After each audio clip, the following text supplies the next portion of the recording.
He slid the folder across the conference table like it was nothing. Like it was a utility bill. Like it was a takeout menu. Theo Jun-seok didn't even look up when the federal agents reached for it. He just leaned back in his chair, smoothed the front of his jacket, and let the corner of his mouth do that thing, not quite a smile, not quite satisfaction. Something colder than both, while the woman sitting 20 feet away in handcuffs tried to understand what was happening to her life. Imani Rochelle Avery had woken up that morning beside her husband. By noon, that same husband was watching her get taken away. And the man who built the cage she didn't know she was walking into was already thinking about what came next. If you've ever been betrayed by someone you trusted completely, if you've ever watched someone look you in the eye and choose the lie, then you already know what this story costs. If you haven't, stay with us. Because what happens to Imani will make you question everything you think you know about loyalty, power, and the price of silence. This channel tells the stories nobody wants to admit happen. Subscribe if you haven't already, and hit the like button so we know you're here. Drop your city or country in the comments. We want to see how far this story travels. And whatever you do, don't leave before the end. Because the worst part isn't what Jun-seok did. The worst part is what Tae-hwan chose not to do. The morning Imani's life came apart, the sky over Seattle was doing what Seattle skies always did in January, pressing down low and gray, the kind of cold that didn't announce itself dramatically, but simply settled into your bones and stayed. She had made coffee. She had answered 2 emails. She had reminded herself to pick up dry cleaning before Thursday. She was standing at the kitchen counter with her second cup when she heard the knock at the front gate. Not a ring, a knock, deliberate, practiced, the kind of knock that already knows you're home. She set her mug down slowly. The house staff had been given the morning off because Tae-hwan had a meeting scheduled, and he preferred fewer ears in the building when senior CO organization members came through. That preference felt normal at the time. It didn't feel normal now. She moved to the security panel beside the kitchen doorway, pulled up the exterior camera feed, and went still. 6 federal agents stood at the gate, 2 in front. 4 spread to the sides. One of them was holding a document that was folded in thirds, and even through the grainy camera image, Imani recognized the official DOJ seal pressed across the top. Stood there for 4 seconds, maybe 5. Then she walked to the front door and opened it herself. That detail mattered later, that she opened the door herself. The agents noted it in their report cooperative. They wrote, "Did not resist," and what that word cooperative would cost her over the next 3 years was something Imani could not yet calculate. The lead agent, a flat-voiced woman with short brown hair and glasses, she kept pushing up her nose, identified herself, showed credentials, and presented the arrest warrant. Imani read it. She read it twice. The charges included conspiracy, obstruction, unauthorized transmission of protected federal information, and 3 counts related to organized criminal enterprise activity. She looked up from the document. "There's a mistake," she said. The agent pushed her glasses up. "Ma'am, we need you to come with us. I'm telling you, there is a mistake. My name is on this warrant, and whatever evidence you have connecting me to these charges has been fabricated. I need to call my husband. You'll have the opportunity to. I need to call my husband now." She didn't raise her voice. Imani Rochelle Avery had grown up understanding that a black woman raising her voice in front of law enforcement accomplished nothing useful. So she kept her tone measured, kept her hands visible, kept her back straight, and asked 3 more times in exactly the same register. They let her call. Tae-hwan answered on the second ring. "They're here," she said. "Federal agents. They have an arrest warrant." Tae-hwan, listen to me, whatever they showed you, whatever Jun-seok has been. "I know," Tae-hwan said. 2 words. "I know," flat and finished like a door closing. The silence that followed was the loudest thing Imani had ever heard. "You know," she repeated. Not a question. She was processing, searching the sound of his voice for something hesitation. Doubt, the version of him that had promised her on their wedding night that he would always choose to listen first. "Tae-hwan, I need you to listen to me very carefully. I did not do this. Someone cloned my credentials. I found payments last month, foundations payments running through Jun-seok's subsidiary accounts. I told you something was wrong inside the organization. I told you to look at the original security logs. The security logs show your access, he said, because they were altered. Because someone altered them. Tae-hwan, I am your wife. The attorneys will review the situation. That sentence hit her differently than she expected. Not the words themselves, but what they replaced. What they were standing in front of. Because the sentence Tae-hwan did not say the sentence she had spent 3 years of marriage believing he would always say was, I believe you. He didn't say it, he said attorneys. The lead agent touched Imani's arm lightly. Ma'am, Tae-hwan, her voice finally cracked, just at the edges. Just barely. I'm telling you the truth. I have always told you the truth. Please, do not let them. Let the process work. The call ended. Imani lowered the phone from her ear, and the lead agent read her rights in a calm professional tone, and the handcuffs went on. And every single one of these things happened in the correct procedural order, and none of it was a mistake, and none of it felt real. She was escorted down the front path toward the street. That was when she saw Tae-hwan. He was standing near the second SUV, his organization's vehicle, not the federal vehicles, in a dark wool coat, his hands in his pockets, his face arranged into the expression he used when he was watching someone else's situation unfold. Careful expression, an assessing expression, the expression of a man who had already decided. Beside him stood Seo Jun-seok. Jun-seok was 53 years old, lean and angular in a charcoal suit, silver threading through his black hair in a way he'd spent years engineering to look distinguished rather than old.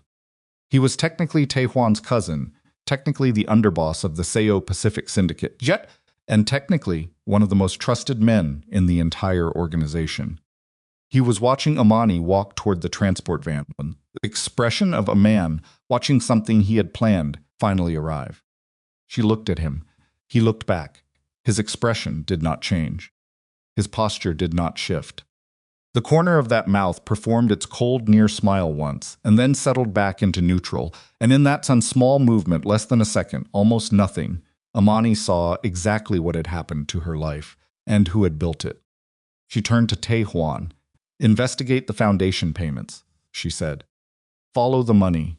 Check the original security files, not the logs you were shown, the original files from before October. Check who purchased the phone they're attributing to me. Tae-hwan, she held his gaze. She held it hard. Follow. The money. Tae-hwan's jaw tightened. Just slightly. It was not agreement. It was not refusal. It was a man standing very still while a storm passed, waiting to see which way the branches fell before he committed to anything. The agent guided her forward. Tae-hwan, she said, louder now, because the van was close, and she needed him to hear this. She needed him to hold on to this, even if he wouldn't act on it yet. I'm carrying your mind. Sir Jun-seok's voice came in clean and immediate, cutting across hers like a blade through water. We just received word the Mercer Street location has been hit. Nguyen organization. We need to move. Tae-hwan's head turned, and Imani watched the window close. Tae-hwan louder. Desperate now, and she hated herself for it. Hated that she could hear the desperation and couldn't stop it. Listen to me, please. The van door closed. The sound it made was ordinary, just metal on metal. Just a latch catching. But inside the vehicle, seated on the hard bench with her wrists in cuffs, Imani heard it, the way you hear a door closing in a dream too final, too complete, too much, like something that cannot be undone. She breathed in slowly, breathed out. Then she lowered her cuffed hands carefully to her lap and held them, folded, just above the place on her stomach where, for 8 weeks now, something had been quietly growing. She had been waiting for the right moment to tell him.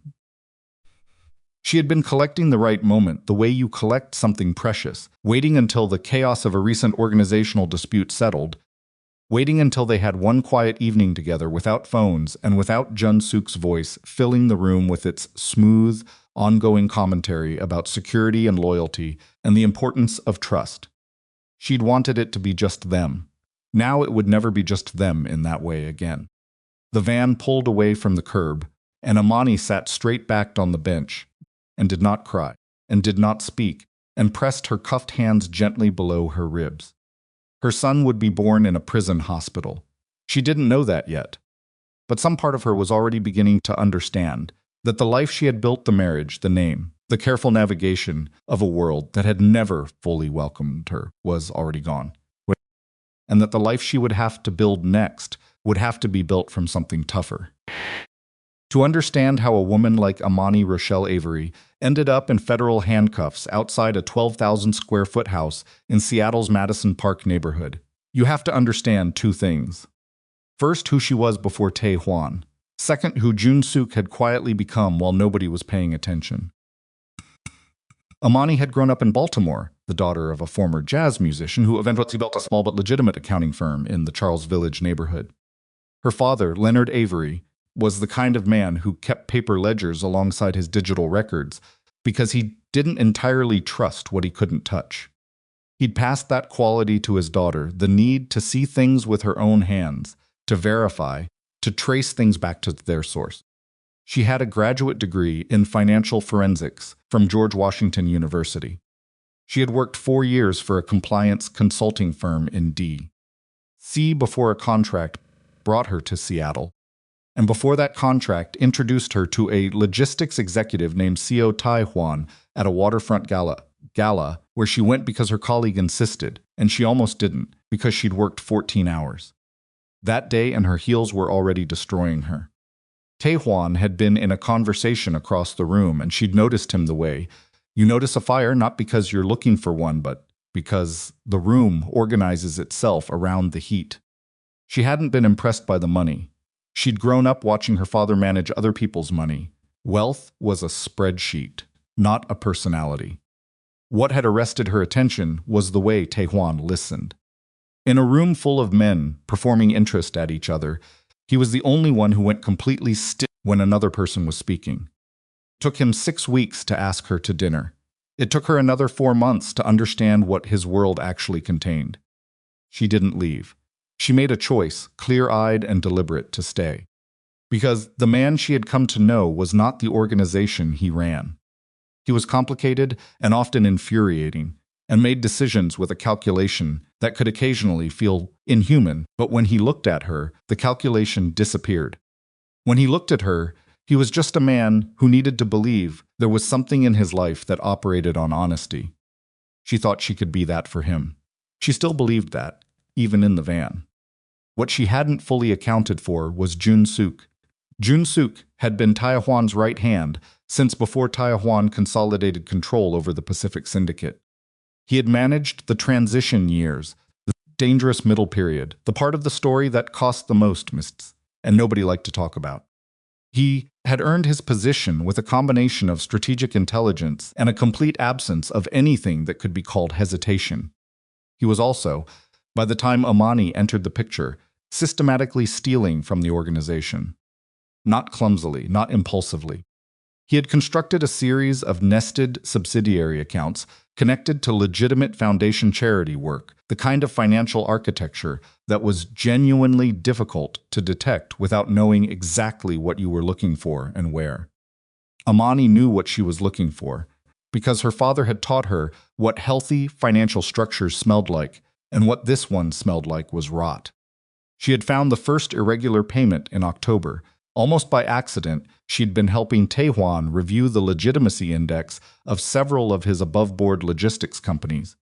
And a foundation disbursement had been categorized in a way that made the column totals technically correct but conceptually wrong. A $15,000 error, small enough to be noise. But Imani didn't ignore noise. She pulled the adjacent records. Then the prior quarter. Then she began building a picture that, when she spread it across 3 evenings of careful work in Tae-hwan's private office, using her legitimate access credentials, the ones he'd given her 2 years into their marriage, when he decided the organization's financial compliance needed a sharper eye, began to look like something far more deliberate than a rounding error. She brought it to Tae-hwan in November. He had listened, the way he always listened. Gone completely still. Let her finish. Ask 2 questions, both precise, both the right questions. Then he'd said he would look into it. Then 3 weeks passed. And then Jun-seok began talking. Tae-hwan didn't tell Imani what Jun-seok was saying, not directly. But she could feel it in the house. But she could feel the house in the way the weekly dinners with senior organization members stopped including her, in the way Tae-hwan's phone calls happened behind closed doors now, in the way certain staff members who had been with her for 2 years began to find reasons to look past her when she entered rooms. She confronted Tae-hwan directly in early December. "Jun-seok is saying something about me to you," she said. "I need you to tell me what it is so I can respond to it." Tae-hwan had been at his desk. He'd looked up from whatever document was in front of him with an expression she couldn't fully read, tired, guarded, and underneath both of those things, something that frightened her because she recognized it. Doubt. Not certainty, not accusation, but doubt, the early quiet, not yet committed version of it. "There are some questions being raised," he said, "about the foundation payment analysis you brought to me." I raised the question. "I brought you the analysis." "Yes. Someone is suggesting that I raised the question to misdirect you from a different question." And Tae-hwan was quiet. Tae-hwan. She leaned forward in the chair across from his desk. "Look at me. You know me. Not the organization's version of me. Not Jun-seok's version of me, you. You know who I am. I know who you've been with me," he said.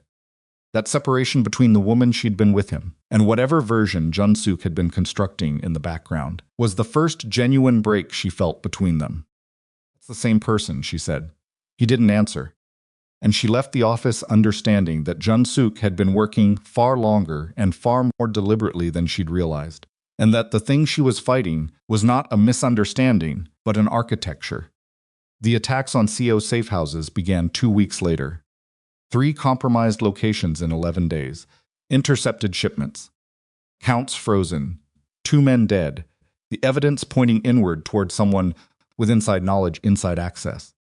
And there was Imani's credential log, accessed, apparently, from Tae-hwan's private office during windows when she'd been in and out.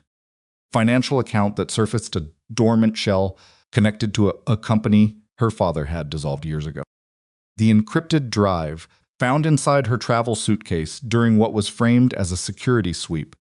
Each piece was convincing on its own. Together they were overwhelming.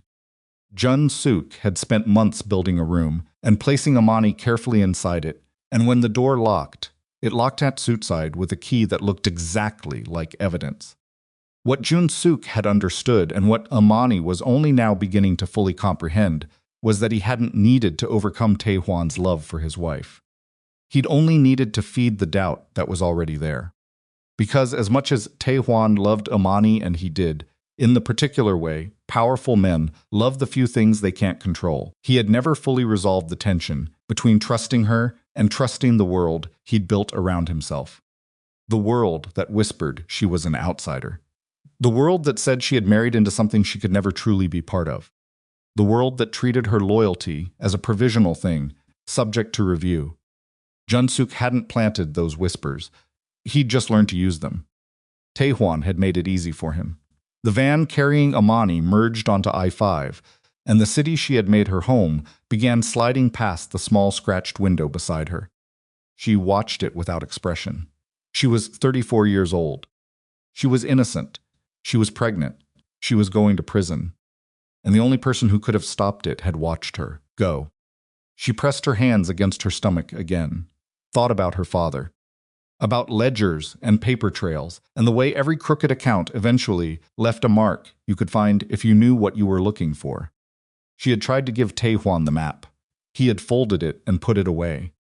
But maps didn't disappear, and neither did the truth.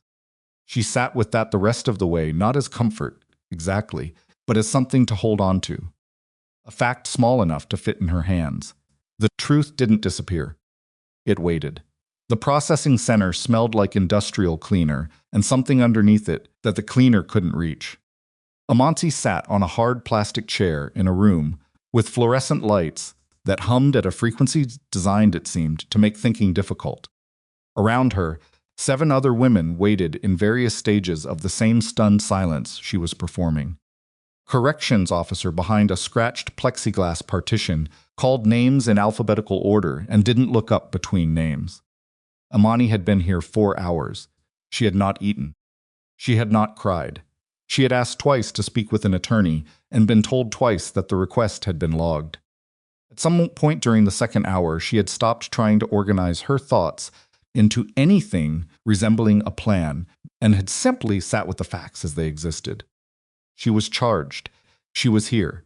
The baby was here 8 weeks along, not yet visible, not yet real to anyone in this building except herself.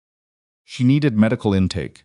She needed to tell someone about the pregnancy before the stress of this place did something the stress of this day had not yet managed to do.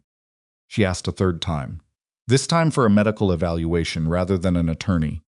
That request moved faster.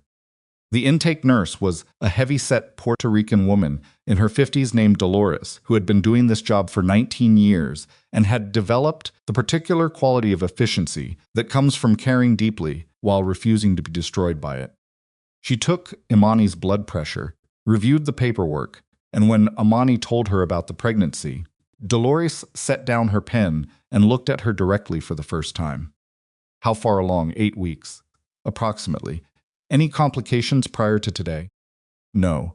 Any cramping, spotting, unusual pain since this morning? Imani thought about the van, the hard bench, the way she'd held herself rigid for 40 minutes, trying not to let her body absorb the road's impact. No, Dolores made notes. Her handwriting was small and precise. I'm going to flag this for the medical supervisor. You'll be seen by a physician within 24 hours. In the meantime, you will not be assigned to general population. You'll be in a medical observation unit. That's standard for confirmed early pregnancies. I need that documented, Imani said. Pregnancy. I need it in the official intake record with today's date. Dolores looked at her again. This look was different, more measured, like she was adjusting something in her assessment of the woman across from her. It will be, she said. I need to be certain, Ms. Avery. Dolores put her pen down completely. I have been doing this for a long time. I understand why you're asking. It will be documented. Imani exhaled. It was the first breath she'd released fully since the van door closed. 3 miles across the city, in the 42nd floor conference room of a building that housed the Sesio Pacific Group's legitimate logistics headquarters, CEO Jun-seok stood at the window, with his hands clasped behind his back, and watched the evening lights of Seattle begin to surface through the gray. The meeting had ended 20 minutes ago. The attorneys had filed out. The senior organization members had dispersed. The only person still in the room was Park Hyun-gi, Jun-seok's personal aide, 31 years old, quiet, with the particular stillness of a man who had learned early that his value depended on being present without being noticeable. Tae-hwan, Jun-seok said, left 40 minutes ago. He went to the Mercer Street property personally. Any contact with the attorneys? One call. He told them to review the situation. Jun-seok absorbed this. Review. Not stand down. Not fully stand down, which meant there was still a gap between where Tae-hwan's mind was and where Jun-seok needed it to be. He'll make another call tonight, Jun-seok said. Probably after he sees the Mercer Street damage. He'll want someone to tell him he did the right thing this morning. Hyun-gi said nothing. When he makes that call, the attorneys are not available. Family matter. Personal time. Whatever the reason, they don't answer tonight.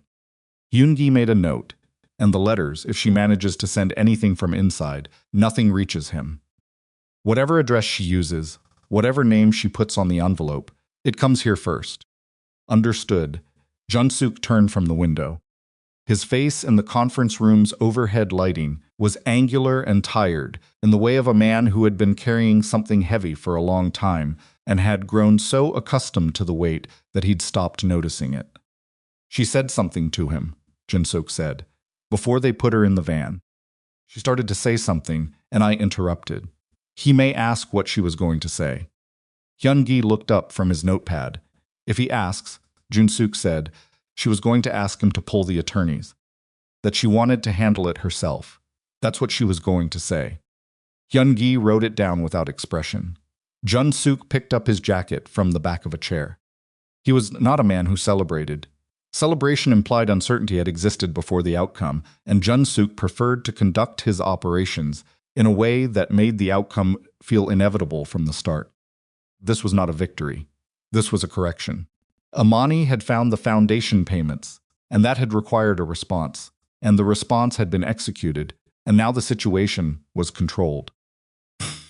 What he had not planned for, what no amount of financial architecture could have prepared him for, was the possibility that Imani had been about to tell Tae-hwan something that had nothing to do with evidence.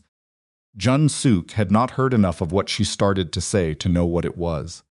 But the urgency in her voice had been a different register than accusation. It nagged at him in the elevator down and in the car ride across the city and into the evening in a way he did not yet have language for.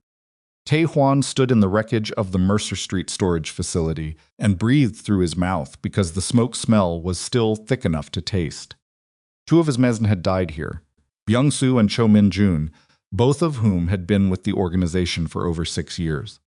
Young-soo had a daughter who was 4 years old and called him every Sunday morning, and Min-jun had been 3 months from paying off his mother's house in Incheon. Tae-hwan stood in front of where the rear wall had been and felt the cold coming in through the gap and didn't move for a long time. Beside him, his head of security, a former military intelligence officer named Kang Dae-ho, waited with the controlled patience of a man who understood that his employer needed 30 seconds of silence before he could hear anything. 3rd location in 12 days, Tae-hwan said finally. Yes, the Nguyen organization doesn't have the intelligence capability for this. Not at this precision. He turned to look at Dae-ho. Someone is feeding them. Dae-ho's expression shifted just slightly, a controlled acknowledgement. The investigation is pointing internally. I know where the investigation is pointing. Pause. The wind moved through the gap in the wall. She told me to look at the original security files, Tae-hwan said. His voice was flat. She said the logs I was shown had been altered. She said to look at the originals before October. Dae-ho said nothing. Did you pull the originals? We pulled the logs that were presented in the... That's not what I asked. Tae-hwan looked at him. The original files, before anything was compiled for presentation. Did anyone look at those? The pause that followed was 3 seconds long. In another context, 3 seconds was nothing. In this one, it was long enough to mean something. I'll have them pulled tonight, Dae-ho said. Tae-hwan looked back at the wall. Don't tell Jun-seok. Dae-ho's stillness shifted by a degree. Sir, don't mention it. Just pull them and have them on my desk by morning. He turned and walked toward the exit. And get the attorneys on the phone. Not to stand down, I want them reviewing the evidentiary chain. Every piece of documentation used to build the federal case. I want to know who handled it when it moved, and who had access. He didn't look back to see whether Dae-ho was writing this down. He already knew whether Dae-ho was writing this down. He stepped through the building's front entrance into the cold night air, and for a moment, he stood on the sidewalk and let the temperature work on him. His hands were in his pockets. His face was completely still. Inside him, something that had been pressing against the wall of his certainty all day was beginning, slowly, to push. He had replayed her voice on the phone that morning, maybe 40 times in the hours since. I'm carrying your 4 words. A beginning, the van door and Jun-seok's voice, and the crisis at Mercer Street, pulling his attention like a hook through the jaw. I'm carrying your what? He didn't let himself finish the sentence. He put it away in the part of himself, where he kept the things he wasn't ready to look at yet. Then he got in the car. The medical observation unit was quieter than general intake, which was quieter than Imani had expected prison to be, and that small mercy, the relative quiet, helped her think. She had 4 things she needed to do. The first was to document the pregnancy as completely as possible through the medically as much system which Dolores had begun. The second was to get a message to Tae-hwan that was not a letter. Letters could be intercepted. She understood this with sudden cold clarity, but through an attorney, through the official legal communication system, something that had to be logged and therefore couldn't disappear cleanly. The third was to begin constructing, from memory, the full financial trail she had mapped during those 3 evenings in Tae-hwan's office. She had not saved copies anywhere outside the organization's system, a mistake she was already reconstructing in her mind as the kind of mistake you only understand as a mistake in retrospect, when the thing you didn't do becomes the thing that would have saved you. The fourth was harder than the other three. She needed to figure out how to survive this. Not legally. Legally, she had arguments. She had the financial forensics to potentially reconstruct. She had a truth that left a paper trail if you knew where the paper was buried. But she was 8 weeks pregnant. She was in a federal facility. She was being prosecuted by a government that had been handed what looked like overwhelming evidence, and the man who could have stopped all of it had turned away. She needed to figure out how to survive it without Tae-hwan. That was the part that required something she hadn't had to access before, not intelligence, not forensic skill, not patience. Something older than those things. The kind of endurance that doesn't announce itself but simply stays, 1 hour at a time, past the point where everything reasonable says to collapse. She pressed her palm flat against her stomach in the dark of the observation room. 1 hour at a time. Jun-seok found out about Daeho's security file request at 6:40 the following morning. His source was not inside Daeho's office. His source was a low-level IT administrator who managed file access permissions and had been on Jun-seok's private payroll for 2 years, one of 17 people inside the organization's legitimate infrastructure whose loyalty Jun-seok had. Purchased quietly, carefully, and in denominations small enough that each individual transaction looked like nothing. He sat with the information for 20 minutes before he acted on it. Daeho had pulled the original security logs. Tae-hwan had asked him to do it without telling Jun-seok, which meant Tae-hwan was no longer simply processing grief and resolving himself to a difficult truth. Tae-hwan was starting to look. Jun-seok picked up his phone and made a call. The man on the other end answered on the first ring. His name was not relevant. His position inside the federal system, a mid-level evidence processing administrator with access to discovery documentation, was. The security file originals, Jun-seok said. They may be requested as part of a discovery review by defense attorneys in the next 48 hours. I need to know the moment that request is filed, and if it is, the originals have been corrupted. Data migration error. Already in the system as a flagged file, I need to confirm the flag is active. Pause. Keyboard sounds, it's active. Good. Jun-seok ended the call. He set the phone down on his desk and looked at the wall across from him. Tae-hwan was looking, but there was nothing left to find. He had been thorough. The physician who had examined Imani the following morning was a soft-spoken man named Dr.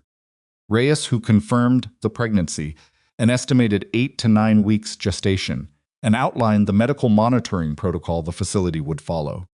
He was competent and professional, and managed to convey both of those qualities without much warmth, which Imani found she didn't mind. Warmth was expensive right now. Competence she could use. What she hadn't expected was the woman who came in after Dr. Reyes left. Dr. Celeste Rowe was the facility's medical supervisor, early 50s, natural gray in her hair, reading glasses on a beaded chain around her neck. She carried a clipboard, but she set it on the counter when she came in and didn't pick it up again. "I've reviewed your intake," she said. "I wanted to introduce myself directly because pregnancies in this facility require a higher level of coordination than routine medical care, and I find it works better when the patient and I have met before something goes wrong rather than during it." "Something is expected to go wrong?" Imani said. "Something is always possible. My job is to make sure it doesn't." Celeste pulled a chair over and sat down. "How are you managing?" Imani considered the question seriously, which Celeste seemed to appreciate. "Functional," Imani said. "Frightened. Trying not to perform either one of those too loudly." Celeste nodded. "The frightened part is appropriate. The performing part is going to exhaust you faster than the fear will. I'd rather you were honest in here with me, with Dr. Reyes, because stress physiology during early pregnancy is not something you can willpower your way through." Imani looked at her. "You're going to tell me that stress increases complication risk." "I am. And you want me to reduce my stress. I want you to let us manage the parts of your health that can be managed so you can direct your energy toward whatever you're directing it toward." A pause. Because you're already directing it towards something. I can see that. There was a silence that was not uncomfortable. I need to get a message to my husband, Imani said. Not through the regular mail system. Through the legal communication channel, attorney-client or attorney-facilitated contact. Something that's officially logged. That's a request you'd make through the administration's legal liaison, not through medical. I know. I'm telling you, because I'm going to make that request, and I suspect it's going to be complicated, and I may need someone in this building who has seen my medical file and knows what's at stake to support the urgency of the request. Celeste studied her. You think someone outside this facility is going to interfere with your communications, she said. Imani said nothing. That's not a paranoid assumption, Celeste said. It's also not something I can directly assist with. What I can do is make sure your medical record is ironclad, time-stamped, and filed through the federal health system rather than the facility's internal system, which means it exists in a place that's considerably harder to touch. Imani felt something shift in her chest, not relief. Something smaller than relief. A beginning. Why would you do that? Imani asked. Celeste picked up her clipboard. Stood. Because I've been doing this job for 19 years, and I've learned to recognize the difference between someone who did the thing they're accused of and someone who didn't. She moved toward the door. I've also learned that the difference matters a great deal to the person and very little to the system, and that occasionally someone in a position like mine can be the narrow margin between those two things. She left. Imani sat in the small room for a long time after that. She thought about her father, about his paper ledgers, about how he'd always said that numbers were honest, that they didn't have motivations, didn't have loyalties, just sat in columns and waited for someone to read them correctly. The money trail she had found was still out there. Jun-seok's foundation payments were in a system somewhere. Buried, layered, disguised. But there, numbers didn't disappear. They waited. She began, in her head, to reconstruct everything she remembered. The original security file arrived on Tae-hwan's desk at 7:15 in the morning, and it was corrupted. Not partially, not in a way that suggested accidental data loss. The file structure itself had been altered, specifically the metadata, the access timestamps, and user identification fields, which were precisely the portions of the file that would have either confirmed or contradicted the logs Jun-seok's team had presented as evidence. Dae-ho stood in front of the desk and explained this without inflection. Tae-hwan sat behind the desk and listened without moving. Data migration error, Dae-ho said. That's the official notation in the system. Flagged 3 months ago. 3 months ago. Tae-hwan's voice was completely level. The same month the foundation payment irregularities were first identified. Dae-ho said nothing. Tae-hwan stood up from the desk and walked to the window. He stood there with his hands at his sides, not in his pockets, not clasped behind him, just at his sides, fingers loose. It was the posture of a man who had stopped presenting himself and was simply standing. The attorneys, he said. Have they filed for the original security logs through discovery? Filed yesterday afternoon. The response came back this morning. The originals are listed as unavailable due to data corruption. The presented logs are being offered as the official record of the file. Tae-hwan absorbed this. Whoever corrupted that file, he said, had system administrator access or a source with that access. Inside the organization's own IT infrastructure. Yes. Which means it wasn't Imani. He said it quietly, without drama, the way you state a fact that has always been true, and that you have simply not allowed yourself to look at directly until now. Couldn't have been Imani. She didn't have. He stopped. He pressed 2 fingers against the glass of the window. He had given Imani access credentials to the financial compliance system. He had not given her IT administrator access. No one from outside the core technical infrastructure had that access level. The evidence against Imani included a corrupted security file altered by someone with IT administrator access. Imani did not have IT administrator access. He had known that. He had known that when the evidence was first presented, if he'd thought about it, if he'd been willing to think about it rather than accepting what Jun-seok's quiet weeks of preparation had made him ready to accept. He turned from the window. Pull every financial record connected to Jun-seok's subsidiary accounts, he said. Every foundation disbursement, every third-party contract, every Tae-hwan. It was the first time Daeho had used his name without the formal address. Tae-hwan looked at him. Daeho's expression had changed, not alarm, exactly, but the careful face of a man who needed to say something difficult without it becoming the wrong kind of moment. This goes where I think it's going. Jun-seok has eyes inside every department. If we begin pulling financial records at the volume you're describing, he will know within hours. Tae-hwan stared at him. Then we have hours, he said. Jun-seok Greenwood splitting. Jun-seok knew within 3. He was in the middle of a logistics review meeting when Hyun-ji appeared at the door with a single look that Jun-seok had learned to read over 8 years as a message that required immediate attention. He excused himself. In the hallway, Hyun-gi kept his voice below the ambient noise of the building. Financial records, foundation subsidiary accounts, third-party contracts going back 4 years. The request went through 2 analysts who are not on our list. Jun-seok kept walking. Hyun-gi matched his pace. How much has he pulled? Jun-seok asked. Enough. Jun-seok stopped walking. In the hallway of the 42nd floor, with staff members moving past them in both directions and phones ringing distantly, and the city working 30 floors below through the floor-to-ceiling glass, Jun-seok stood very still and did the calculation. It was a specific calculation, not panic, not improvisation.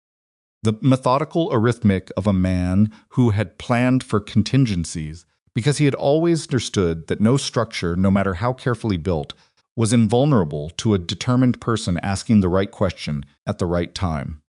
He had planned for Imani finding the payments. He had planned for Tae-hwan asking questions. He had not fully planned for Tae-hwan finding his way to the right questions before the legal process against Imani had moved far enough to become irreversible.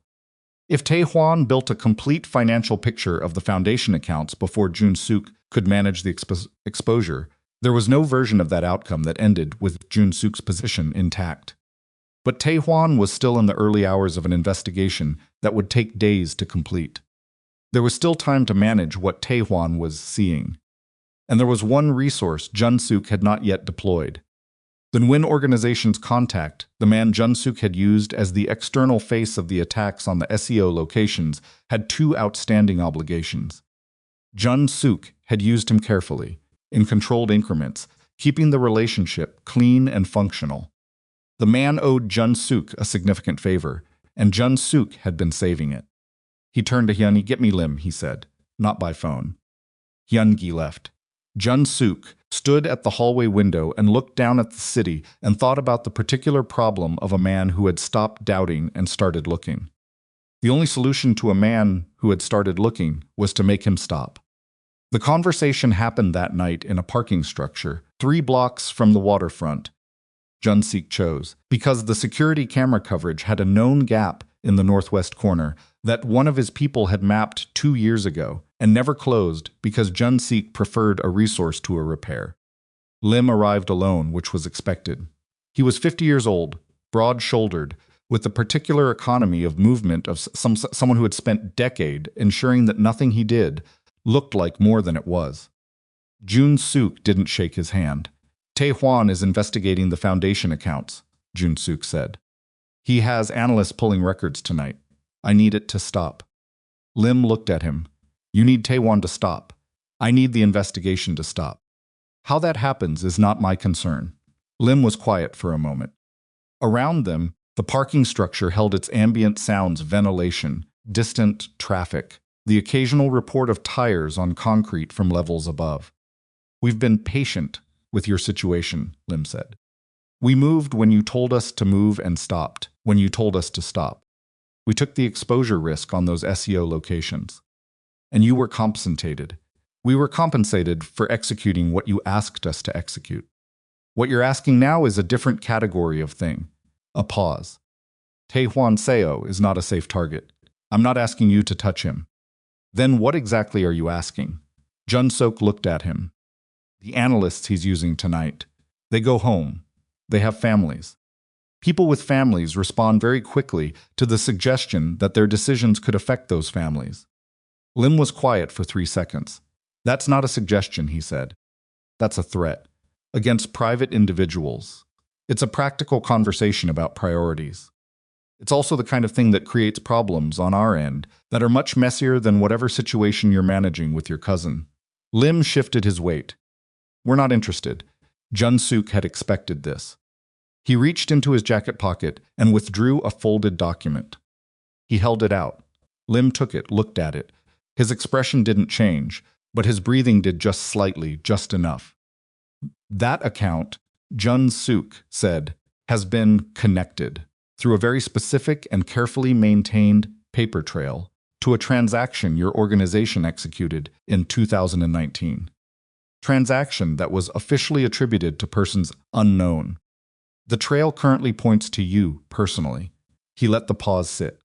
It can also be made to disappear, depending on how this conversation concludes. Lim folded the paper slowly and put it in his own pocket. Parking structure breathed around them. The analysts, Lim said. Go home tonight, Jun-seok said. Nothing happens to them. They simply decide the job isn't worth the discomfort, and they stop. Clean, professional. Lim looked at him for a long moment.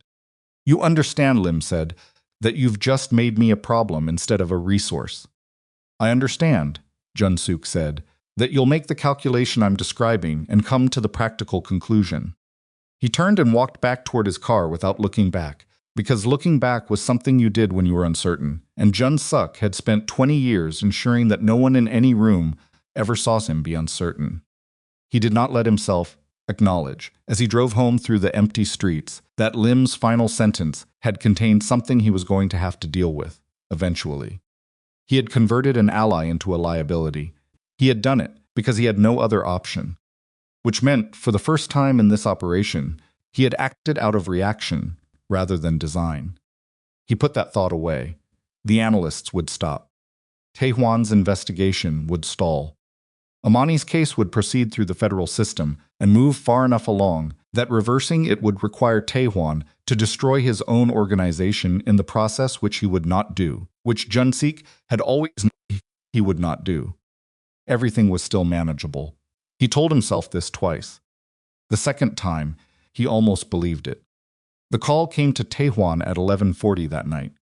Both analysts had called within 20 minutes of each other. Both said the same things, in different words: personal situation, family matter, need to step back from this particular project. Both were professional, measured, gave appropriate notice.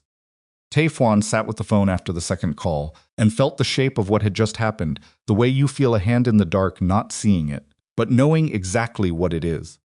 Jun-seok had moved, which meant Jun-seok had been watching, which meant the investigation wasn't a surprise to him, which meant Jun-seok had eyes inside the organization's financial infrastructure that Tae-hwan had not known about, which meant the exposure Jun-seok was managing was large enough to require that kind of embedded surveillance, which meant the scale of what Imani had found. The thing Tae-hwan had refused to investigate when his wife had begged him to was not the small irregularity it had appeared to be.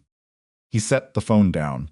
He sat in the quiet of his office, in the empty house, the house that had been empty for 2 days now, the house that smelled like whatever she'd been using on the kitchen counter, and the specific faint quality of someone's absence, and he sat with what he knew.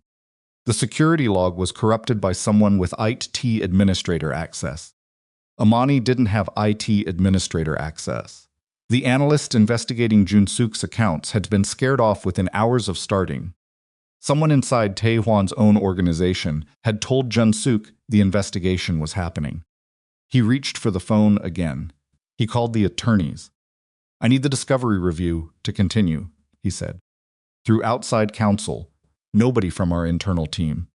File for every original document, every chain of custody record, every evidentiary item in the federal case. Do it quietly. Do it through a separate firm, and do not communicate through any channel that touches our internal systems. He ended the call. Then he sat for another moment, and in the silence he let himself hear it, the beginning he had cut off, 4 words on the side of a road, while federal agents loaded his wife into a van. I'm carrying your. He closed his eyes. He did not have the word yet, but he could feel its weight. And for the first time since that morning on the sidewalk, He understood that whatever Imani had been trying to tell him was not something he had simply missed. It was something Jun-seok had made sure he would never hear. The outside counsel firm was called Merritt and Haas, and they operated out of a glass and steel building in Bellevue that had nothing to do with anything connected to the Seo Pacific Group's legal infrastructure. Tae-hwan had used them once, 4 years ago, for a real estate acquisition that required complete insulation from his organization's usual attorneys. They were expensive and discreet and had the particular quality he needed right now, which was that Jun-seok did not know they existed in his professional life. He met with the senior partner, a tall woman named Eleanor Haas, at 7 in the morning in a conference room that smelled like fresh coffee and had no windows facing the street. He told her what he needed, not everything, not the full architecture of what he was beginning to understand.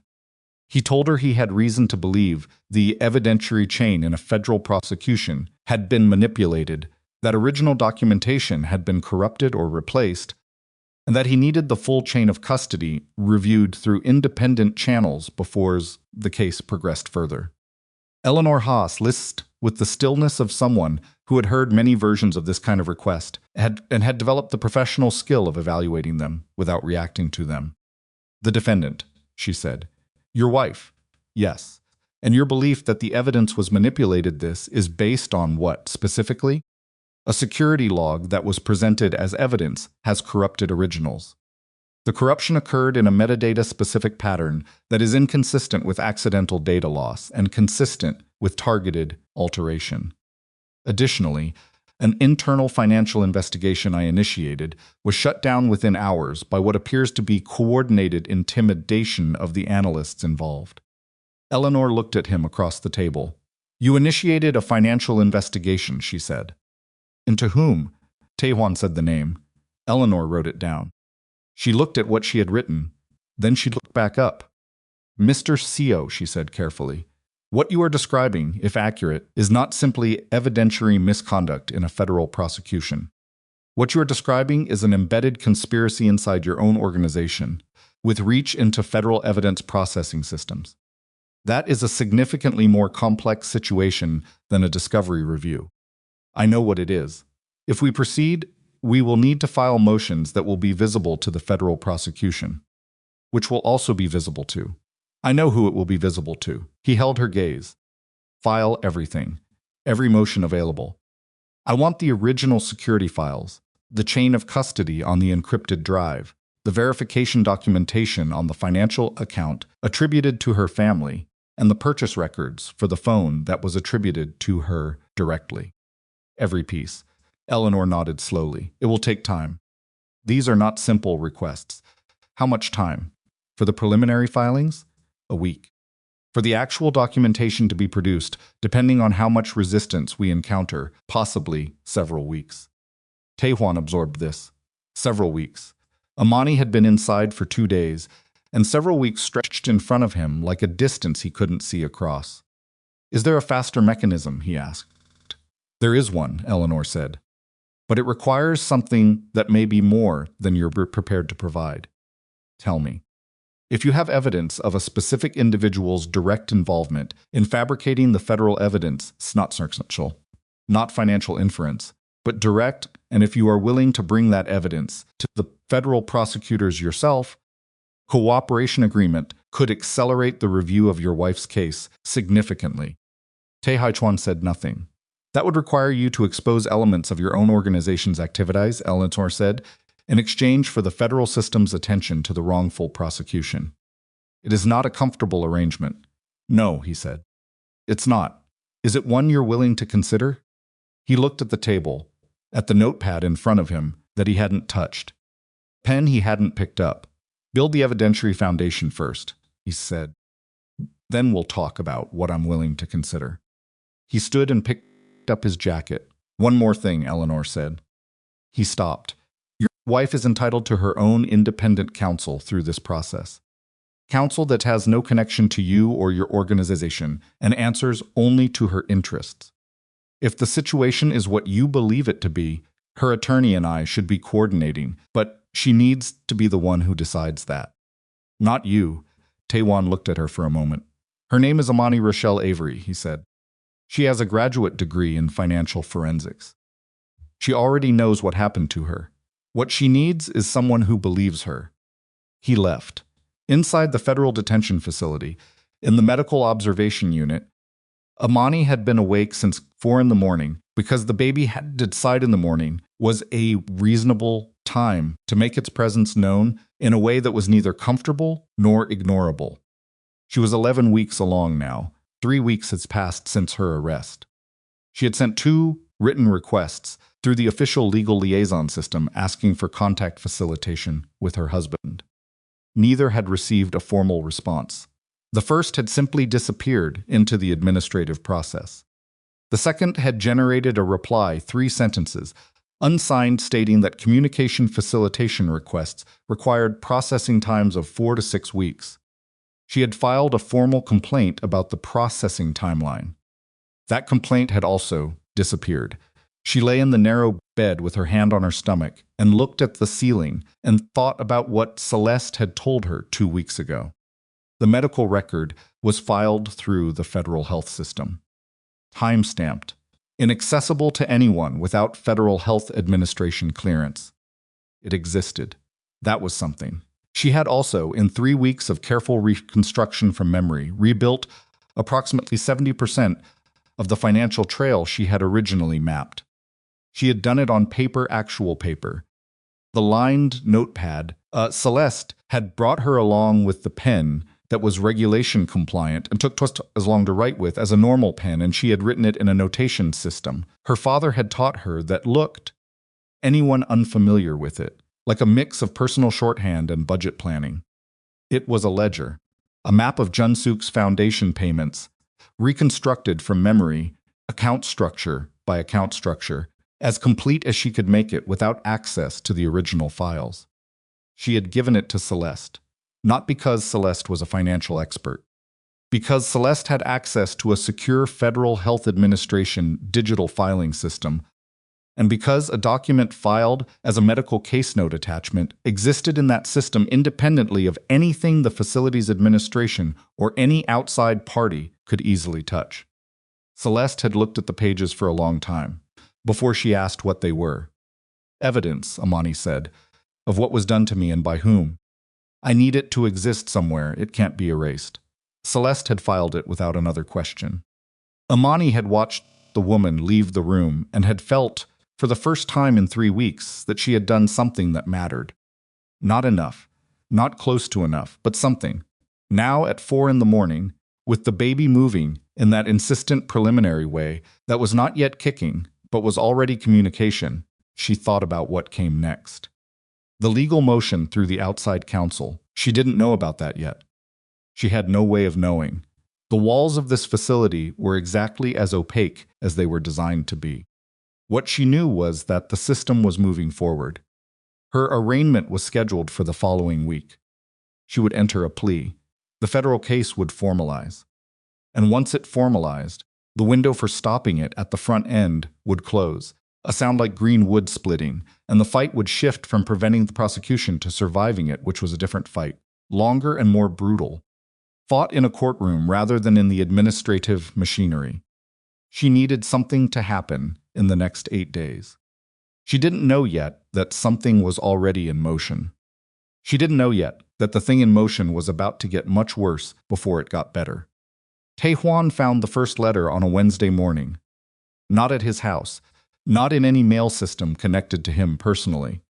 He found it inside a sealed administrative file that had been forwarded to the outside counsel as part of the preliminary discovery, motion response, a batch of facility communications documentation, included apparently an error that an Merritt and Haas paralegal flagged because one item in the batch was dated 3 weeks prior and addressed to a private residence rather than to the legal record. Eleanor Haas called him at 9 in the morning. "We received something in the discovery batch that I need you to come in and see," she said. Her voice was careful, in a way that made his hand tighten on the phone. He was there in 40 minutes. The letter was in a clear evidence sleeve on the conference table. Eleanor stood beside the table but did not sit. The paralegal who had flagged it was not in the room. Tae-hwan looked at the envelope first. Imani's handwriting, his name, his home address. The postmark was from a facility mail processing center. Dated 22 days ago. It was in the batch, he said. Included in error, apparently, with facility administrative communications. It should never have been in a Discovery production. The fact that it suggests it was being stored somewhere inside the facility's administrative system rather than being delivered. She wrote this before the arraignment, he said. Yes. 3 days after her intake, he looked at Eleanor. She looked back. Neither of them said what being stored in an administrative system rather than delivered meant about who had been managing Imani's outgoing communications. He picked up the sleeve. It's been photographed and documented as received. Yes, he slid the letter out. 2 pages, handwritten on lined paper, in Imani's careful, precise script that he recognized from the grocery lists she left on the kitchen counter, and the margin notes she made in books, and the single card she had put in his jacket pocket on their 2nd anniversary that he had found. 2 weeks later, and still had in a drawer somewhere. He read it standing at the conference table. She had written it 3 days after her arrest, before the pregnancy was physically visible, before anything about her legal situation had resolved in any direction. She had written it because she needed him to know something that she had not been able to finish saying on Sex in the Sidewalk. The letter said she was pregnant, 11 weeks in the letter's timeline, which made her further along than he had calculated. She had known for longer than he'd realized. She had been waiting. The letter explained this for a quiet moment between them, for a night without the organization's noise, for the version of him that existed when it was just the two of them. She had been collecting the right moment. The letter said she was frightened. Not about the pregnancy about him, about the expression she had seen on his face on the sidewalk, about the 2 words he had said on the phone, I know, and what they had replaced. She had written, I am not asking you to choose between what you've been told and what you know of me. I'm asking you to choose between what I've been told and what you know of yourself and what you know of. She had written, our child is going to need a father who is capable of that choice. She had written, I love you. That hasn't changed. I don't know yet if that's enough. Tae-hwan stood at the conference table and read the letter to her twice. He did not move while he read it. When he put it down, Eleanor was still standing in the same place, her hands loosely at her sides. Her face arranged into the careful neutral of a professional who understood that whatever was happening in this room required her presence, but not her commentary. He looked at the table for a long time. Someone stopped this from reaching me, he said. That's what the evidence suggests. Someone inside the facility's administrative system was holding her outgoing mail. Or someone outside the facility with influence over how the administrative system handled her communications. He looked up. How many letters are there? He said. Eleanor's expression shifted, just slightly. The shift of someone who has anticipated a question and has a difficult answer. We don't know, she said. This was the one that ended up in the Discovery batch by error. There may be others that are still being held. There may be others that were destroyed. Tae-hwan felt something move through him that he did not immediately have a name for. It wasn't anger he knew. Anger was a tool he'd used and managed his whole adult life. This was something that moved differently, slower, deeper, the kind of thing that doesn't announce itself loudly, but simply settles into the foundation of a person and begins to change the shape of everything built above it. Jun-seok had intercepted her letters. Jun-seok had taken his wife's words and put them in an administrative file and let Tae-hwan spend 3 weeks believing she had nothing to say to him. His child was growing in a federal medical facility, and he had not known, and the man who had made sure he didn't know was sitting in a 40th floor office building 3 miles away, managing the CO Pacific Group's organizational calendar. File everything, Tae-hwan said. Every motion. Accelerate the timeline. Whatever resources that requires, use them. There's something else, Eleanor said. He waited. The arraignment is in 5 days. Once she enters a formal plea and the case fully formalizes, the immediate window for a pre-arraignment motion to challenge the evidentiary basis closes. You can still challenge after, but the mechanism is slower. The burden of proof shifts, and the prosecution has significantly more procedural protection for the evidence it's already filed. What are you telling me? I'm telling you that if there is anything you can bring to the federal prosecutors directly direct evidence of fabrication, not inference doing so before the arraignment gives us the best chance of interrupting the process before it becomes a completed legal structure. Tae-hwan looked at her. What I bring them would expose elements of my organization, he said. Yes, prosecutable elements. Potentially. He picked up his jacket from the back of the chair. Give me 48 hours, he said. He drove to the waterfront, not to any CO location, not to any property connected to him. He parked at a public lot near the ferry terminal and walked to the railing at the edge of the pier and stood there with the January cold coming off the water and let himself feel the full weight of what he was carrying. His wife was 5 days from arraignment. His child was growing in a federal medical facility. The man he had trusted above almost everyone in his adult life had spent months building a room around him, filling it with manufactured evidence, and feeding him enough cultivated doubt to make him walk away from his pregnant wife in handcuffs on a sidewalk. And Tae-hwan had walked away. That was the part that didn't have someone else's name on it. Jun-seok had built the architecture. Jun-seok had planted evidence and corrupted files and intercepted letters and paid off analysts and leveraged organized crime contacts and orchestrated attacks on SEO locations using outside organizations to create the appearance of internal betrayal. Jun-seok had done all of that. But on the sidewalk, Tae-hwan had heard Imani's voice, the voice of a woman he had known for 4 years, had been married to for 3. Had chosen specifically because she was the one person in his life who operated on truth, and he had chosen the manufactured version over the real one. Not because Jun-seok's evidence was airtight. It had already had holes in it if Tae-hwan had been willing to look. Because it had been easier. Because some part of him had been waiting for Imani to eventually reveal herself as something other than what she was, because she was too good at being honest, in a world that ran on dishonesty. And a man who has spent 20 years in a world that runs on dishonesty will eventually find a reason to distrust the exception. Jun-seok had understood that. He had simply given Tae-hwan the reason. The cold off the water was sharp enough to make his eyes water. He let it. He stood at the railing for 11 minutes. He knew the duration because he looked at his watch when he arrived, and again when he turned to walk back to the car, and the measurement mattered to him in the particular way that small, precise facts matter when everything large is in chaos. He had 48 hours. He needed to find something that could be brought to federal prosecutors directly, something that implicated Jun-seok's fabrication of federal evidence without requiring Tae-hwan to disassemble the entire SO organization to get to it. He thought about Lim. The Nguyen organization contact Jun-seok had used as the external face of the location attacks.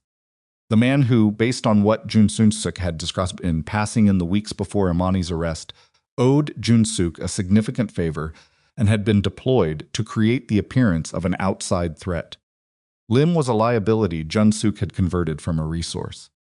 Lim knew things. Lim also presumably had a survival instinct.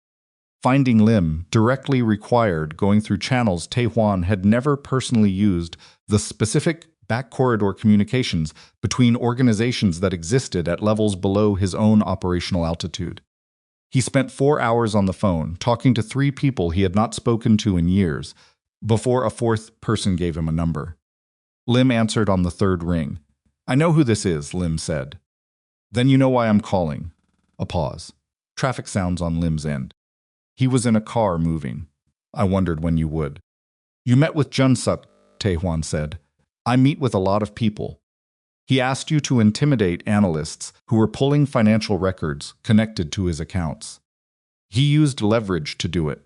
A document tying a 2019 transaction to you personally." Silence. "He manufactured that document," Tae-hwan said. "The 2019 transaction record is fabricated. The same way the security log used to prosecute my wife was fabricated. The same method, probably the same source." More silence. The traffic sounds continued. "He told you the document was real," Tae-hwan said. "It wasn't. He creates them. That's what he does. You can prove that, Lim said. It was not a question. It was a test. I can prove the security log against my wife was fabricated. The method used to fabricate it left traces in the metadata, traces that the corrupted original was supposed to eliminate, but the corruption itself has a signature. The same signature will appear in the 2019 transaction record he showed you if you have it analyzed. A long pause. What do you want? Lim said. I want you to sit down with a federal prosecutor and describe the meeting Jun-seok requested with you. Not your organization's history. Not the location attacks.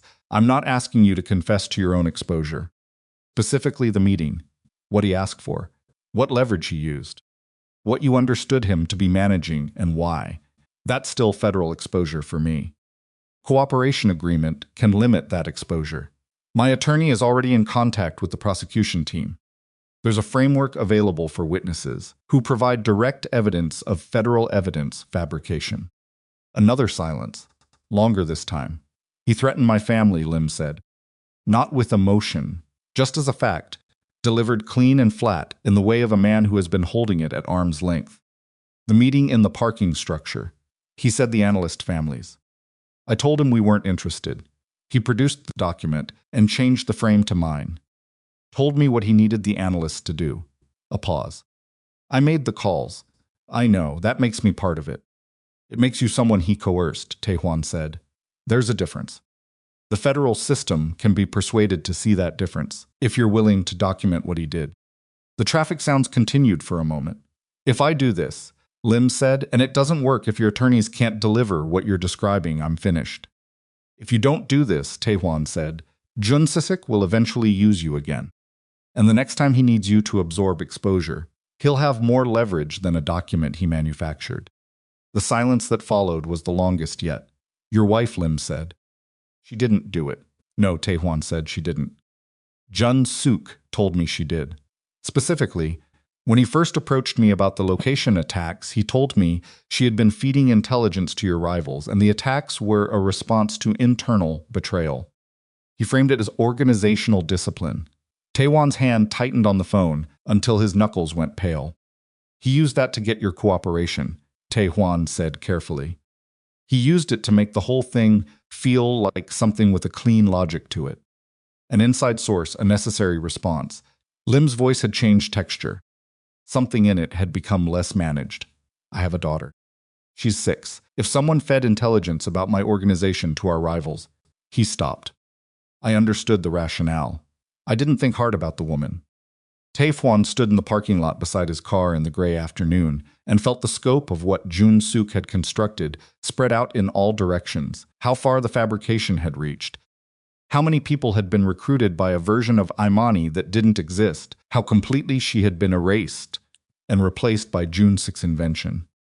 Think about her now, Tae-hwan said, and call my attorney. He gave Lim the number and ended the call. Eleanor Ha spent 6 hours with Lim's statement and the metadata analysis her forensic technology consultant had been running on the security log fragments that had been produced in the discovery batch. Called Tae-hwan at 10 o'clock that night. We have enough, she said. Hailed. Just once. Short. The metadata signature on the corrupted security log matches the signature on the financial document Lim was shown same generation method, same alteration pattern. That's forensically linkable to a single source. Combined with Lim's direct testimony about the meeting and what Jun-seok told him about your wife's guilt, which is itself evidence of Jun-seok's knowledge of the fabrication, we have a direct evidentiary line to bring to the prosecution. The arraignment is in 4 days. I'm filing an emergency motion with the prosecution team tomorrow morning. I'll request an emergency pre-arraignment hearing. And the prosecution, they'll accept this? They will not want to have prosecuted a federal case built on fabricated evidence. Federal prosecutors do not enjoy that outcome. They will look at what we're bringing. A pause. This doesn't guarantee the hearing is granted. And even if it is, the process of unwinding a federal prosecution is not fast. But it interrupts the forward movement. It puts a flag in the timeline. What do I need to do? You need to be prepared to provide a formal cooperation statement about Jun-seok's activities and your organization. Not everything. Specifically what is relevant to the fabrication of evidence and the obstruction of justice in your wife's case. Your own attorney should be present for that conversation, separate from me, since I represent your wife's interests. My own attorney will be there, he said. There's one more thing. Eleanor's voice shifted. I found another letter today, in the discovery batch from this afternoon's supplemental production. Tae-hwan went still. It was written 6 weeks ago, after the first letter, before Eleanor stopped briefly. Before the pregnancy progressed further, his throat tightened. She describes a premature labor risk assessment, Eleanor said. The facility physician had flagged an elevated risk due to stress-related physiological indicators. She writes that she's been told to reduce her activity level. She and the baby are currently stable based on the medical documentation we've been able to access through the federal health system. The doctor wrote. But the letter she wrote it because she was frightened and because she needed someone to know what was happening and because she had no way of knowing whether any of her letters were reaching you. Tae-hwan sat down. He was in his car, in the parking lot of a building he'd driven to without deciding to drive there, and he sat in the driver's seat with the phone against his ear and looked at the steering wheel. How many letters did she write? He said. We've found 3 so far.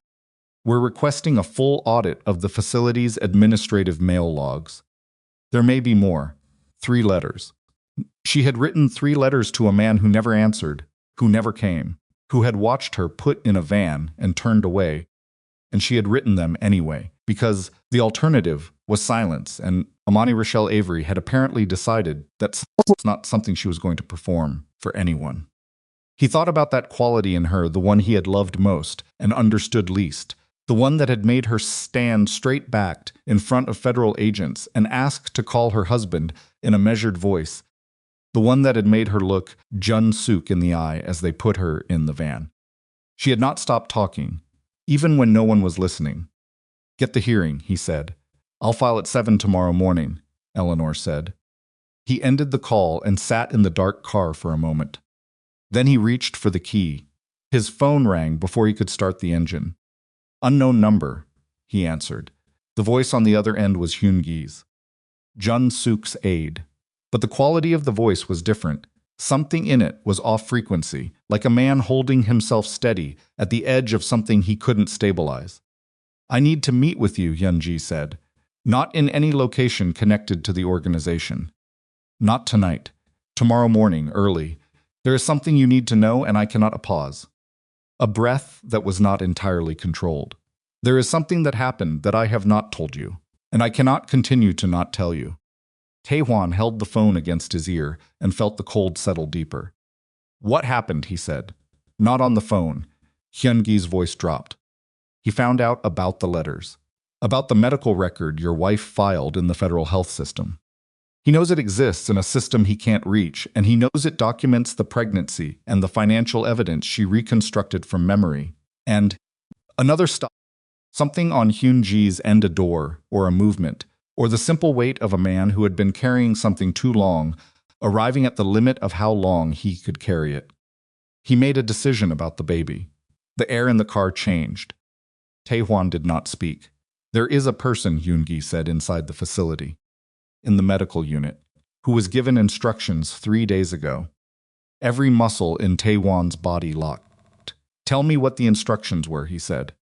His voice was completely flat. The flatness of a man who has dropped every other register because this one is the only one that functions. To ensure the pregnancy does not reach full term. Hyun-gi's voice broke on the last 2 words, not dramatically, just fractured, the way a voice fractures when it has been holding something that is too large for the container. He said a child changes the inheritance structure. He said if you have a son. Tae-hwan was already starting the engine. The name, he said. The person inside the facility. I need the name. I don't have a name, I have a description. Female medical staff transferred to the unit 6 days ago, Hyun-gi exhaled. I'm telling you, because I have been telling myself for 3 days that it would not actually happen.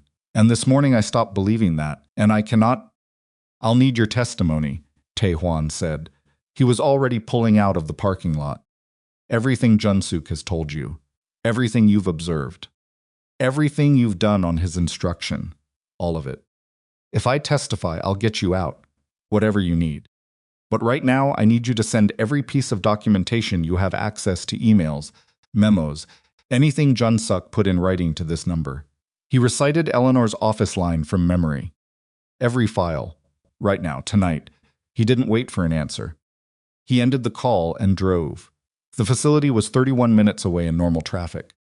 At this hour on these roads, he could do it in 20. He drove with both hands on the wheel and his jaw set, and the particular cold clarity that came to him in moments of genuine emergency, not the organizational emergencies he managed with calculation and strategy, but the kind of emergency that bypassed all of that and arrived at something more fundamental. His wife was in that building. His child was in that building. And somewhere inside the medical unit, a person who had been placed there by his cousin was waiting.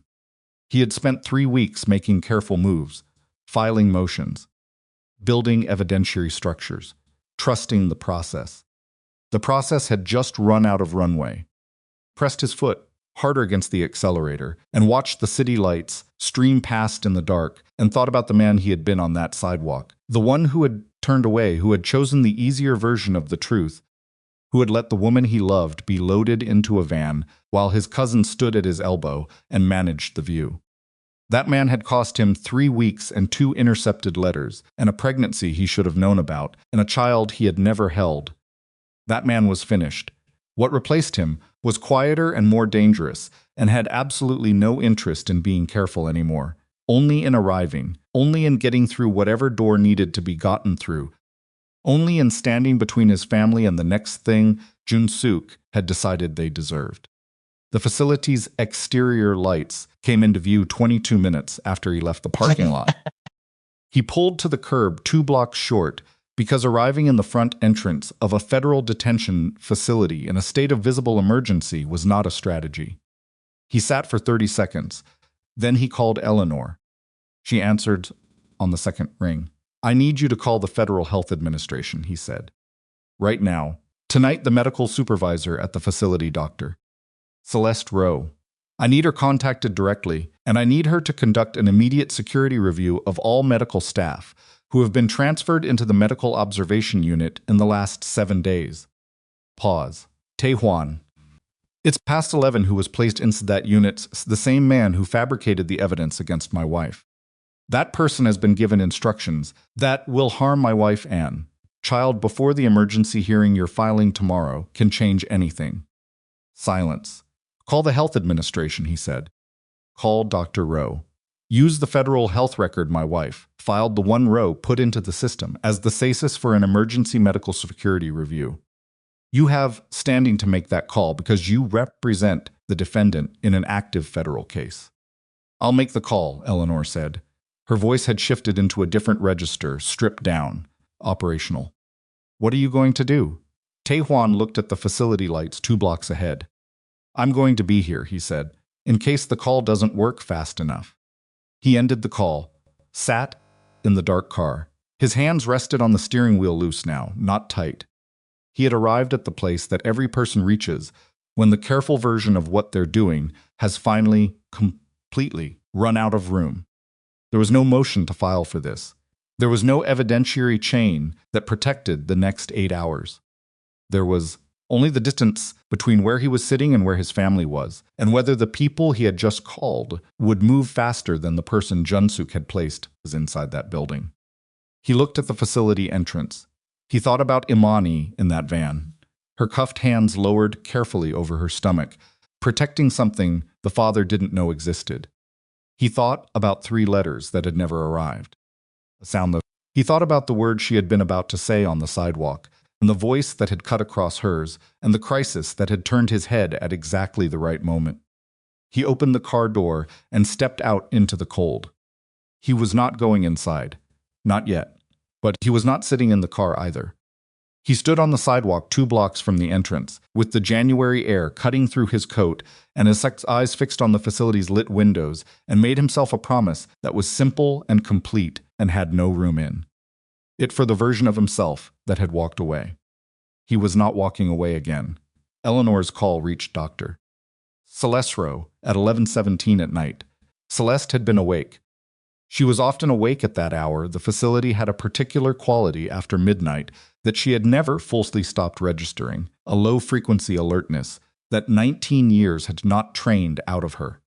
She answered her personal cell rather than the facility line, because Eleanor had called the personal number, which Celeste had given to exactly 4 people outside the facility, and a call to that number at this hour from a name she didn't recognize meant something had broken the surface of whatever had been moving underneath. She listened without interrupting. When Eleanor finished, Celeste set the phone on her nightstand, sat on the edge of her bed in the dark, and spent approximately 8 seconds doing what she always did when something arrived that required immediate action and could not be rushed past. She let it land completely, felt its full weight, and then stood up. She was dressed and moving in 4 minutes. The drive to the facility took 11. She badged through the rear medical entrance at 11:42 and went directly to the medical observations unit's staffing records rather than to the unit itself. The staffing records were kept in a locked cabinet in her office, not digitally accessible from outside the building, not networked to anything Jun-seok's people could have touched. She pulled the transfer documentation for the past 7 days. 3 staff transfers into the medical observation unit. 2 were standard as nurse rotating off a leave of absence. A physician's assistant reallocated from general intake due to a staffing shortage. Both had personnel files she had personally reviewed and approved. The third was a medical aide named Sandra Okafor, transferred from a contractor staffing agency 6 days ago. The paperwork was complete and correctly formatted. The agency credentials checked against the facility's vendor list. The background clearance was stamped and filed. Celeste looked at the stamp. She had been in this job for 19 years. She knew every stamp the facility used, every variation in the ink density across different departments, every minor inconsistency that developed in rubber stamps over time as the rubber aged and compressed unevenly. This stamp was wrong, not dramatically, not in a way that would have triggered a second look from anyone who hadn't spent 2 decades handling these documents daily. The departmental verification stamp from the contractor agency was slightly off-center in a specific way that was inconsistent with every other document from that agency in Celeste's filing cabinet. Someone had created a document that looked like an agency transfer. It was not one. Celeste put the file down. She picked up her facility radio and called the unit's night charge nurse on the medical staff channel. "Who is on the floor right now?" she asked. Her voice was level. It was the voice she used during complicated deliveries and medical emergencies, not calm exactly, but controlled in a way that transmitted steadiness rather than urgency. Because urgency in a medical facility at midnight was a thing that required very careful management. The charge nurse listed the staff on the floor. Sandra Okafor was currently in the observation wing. "I need you to do something for me," Celeste said, quietly. "I need you to relocate patient Avery to the secondary observation room, the one at the end of the hall, not the standard one for a routine respiratory monitoring check. Tell her it's standard. Don't use the word transfer. And I need you to do it before Okafor is aware it's happening." Pause. "Dr. Rowe, it's almost midnight. I know what time it is." "Do it gently. Do it now, and page me when she's in the secondary room." She ended the radio call. Then she called the facility's security supervisor. Tae-hwan was still on the sidewalk 2 blocks from the entrance when his phone vibrated. "Eleanor, Rowe is in the building," Eleanor said. "She found something in the transfer documentation. She's moving your wife now." He exhaled through his nose. One breath. "She's safe?" "For the moment. Rowe is handling it internally. She's got security involved, and she's isolating the staff member she identified." "But Tae-hwan, this is going to generate a facility incident report. It goes to the federal administration. By morning, the prosecution team is going to know that someone attempted to place an unauthorized individual in proximity to your wife." "Good. That's yes. It's actually good for us, legally. But it also means Jun-seok will know his move failed. Probably by morning, which means he'll make another one." Tae-hwan was already walking back toward his car. "The hearing. Tomorrow morning. Is it filed?" "Filing at 7. I've been drafting the motion for the past 2 hours." The limb testimony, the metadata forensics, the intercepted letters, the fake staff transfer, all of it goes in as supporting documentation. The strongest package I've built in 15 years of practice. What's the judge's timeline for response? Emergency hearings can be granted same day in federal cases involving imminent harm. Given what happened tonight, I think we have grounds to argue imminent harm very concretely. He got in the car, file it, and get someone outside the facility tonight, not connected to me, not connected to the organization. Someone who can watch the entrance and tell me if anything moves before morning. I'll call my investigator. I'll be at your office at 6:30. He drove home through the empty streets and did not sleep. Jun-seok's phone rang at 12:50 in the morning. He was awake.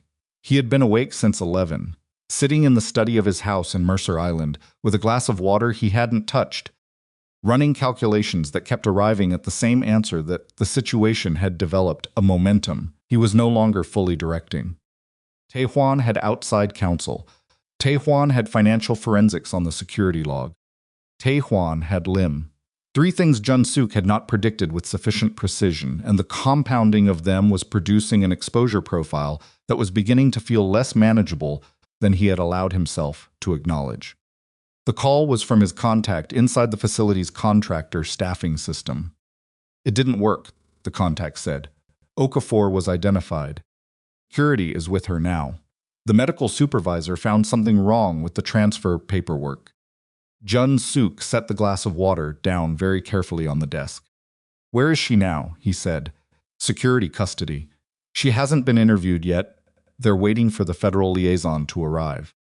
But when they interview her, she knows nothing that connects back, Jun-seok said. She was hired through a clean channel. She doesn't have my name. She has the number she was called on.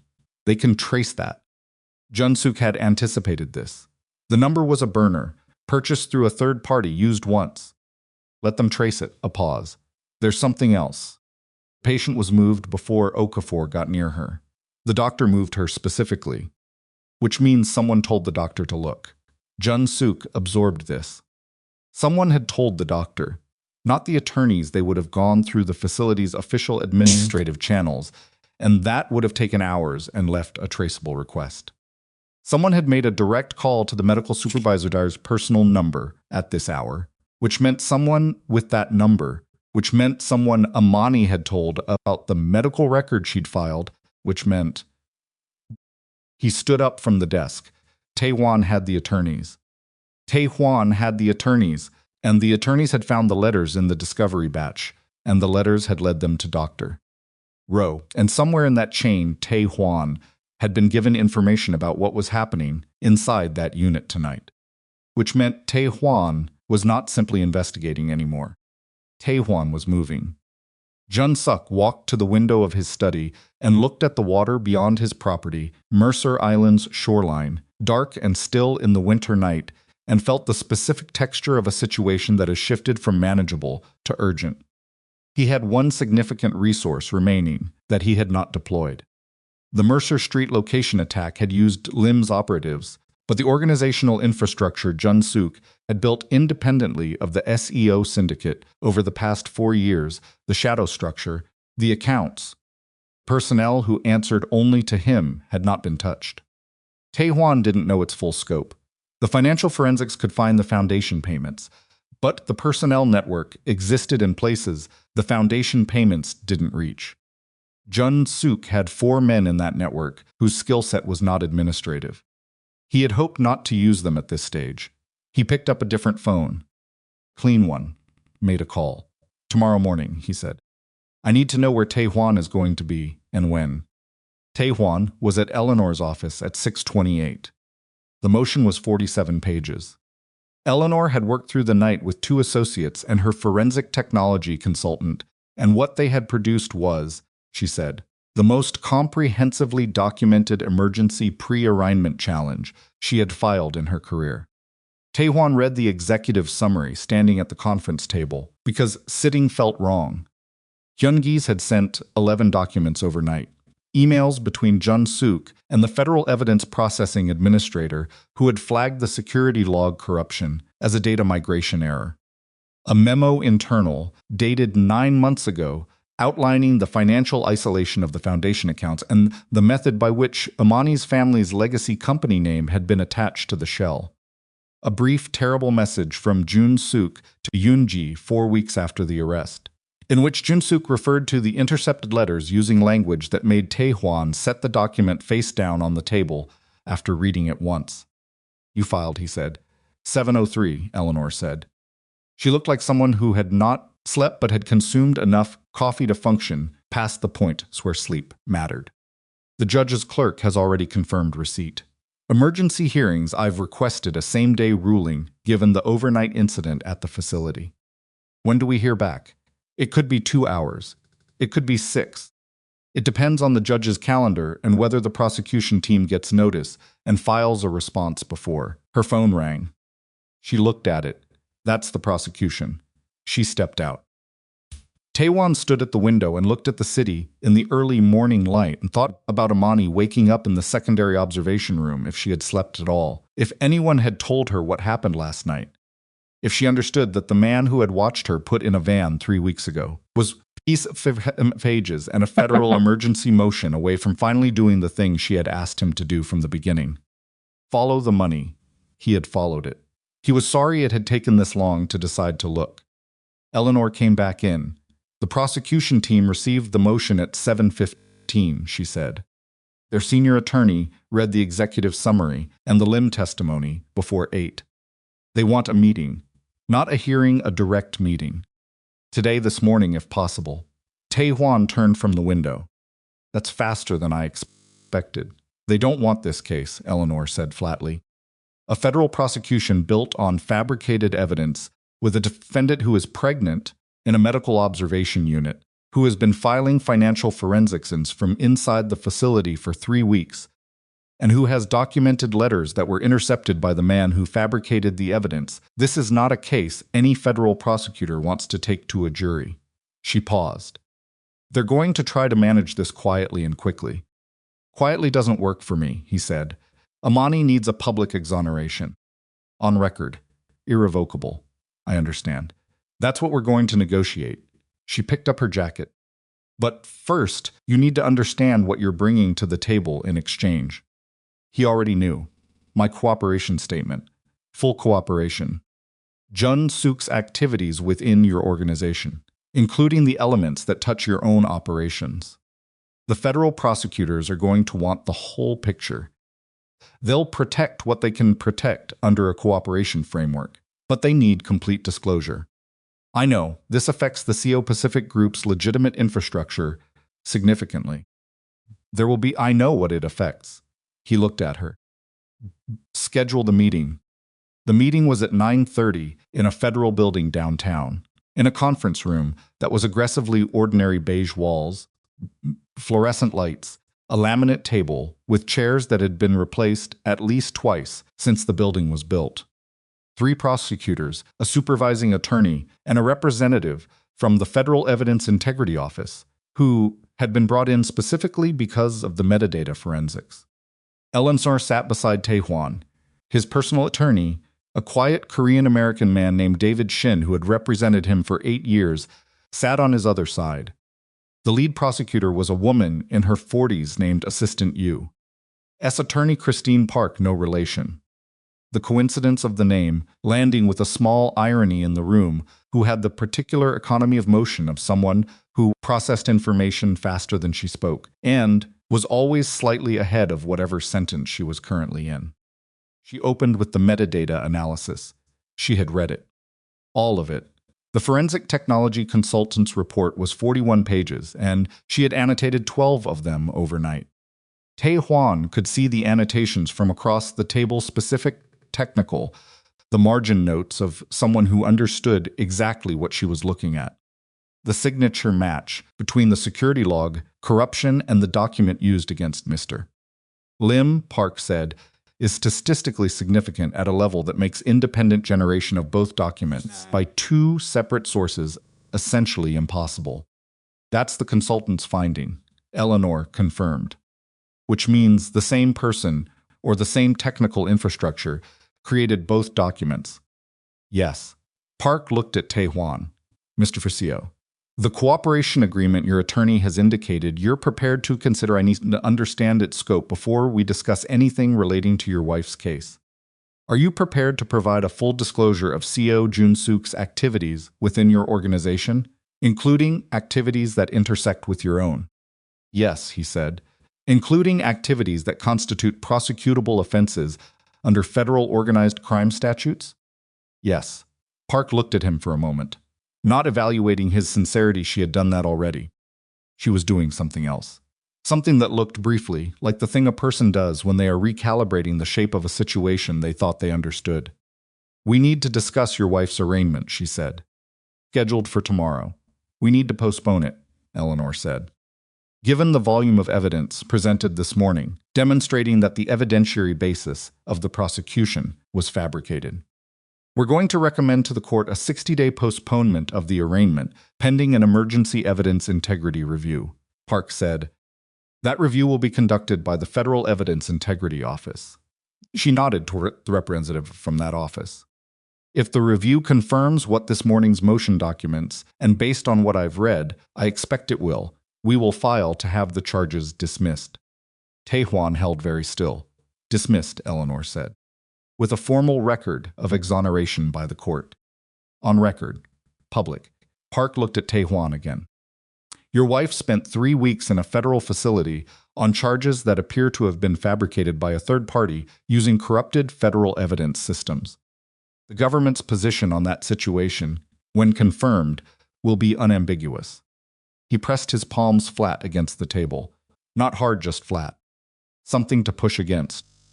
The formal exoneration, he said. I need her name cleared completely. Not a dismissal that can be misread, a formal judicial record that the evidence was fabricated and she was prosecuted wrongfully. If the evidence integrity review confirms fabrication, which, again, based on what I've read this morning, I believe it will, yes. That is the outcome. How long? The emergency review can be expedited. 3 to 4 weeks. She would remain in medical observation during that period, but cannot stay in that facility, Tae-hwan said. His voice was still level. It cost him something to keep it level. Someone tried to harm her, and my child inside that building last night.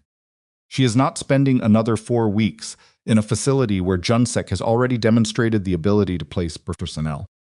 Park and her colleagues exchanged a look. Medical release to house arrest is possible during a review period, Park said slowly, with electronic monitoring and specific conditions. It requires a motion and a judge's approval, but given the circumstances of last night's incident, which we have independently received a report on from the facility's federal health liaison this morning, I think the grounds for that motion are strong. File it today, Eleanor said. This afternoon, Park said. If the judge grants it, and I think he will, she could be released by tomorrow morning. Tomorrow morning. Tae-hwan sat with that for a moment. He let it exist completely in his awareness, not as relief, not yet, because there were too many steps between this conference and tomorrow morning for relief to be the right thing to feel. But as a fact that had not existed this time, yesterday, she could be out tomorrow. There's something else, he said. Park waited. Jun-seok. He knows this morning's meeting is happening. He knows last night's move failed.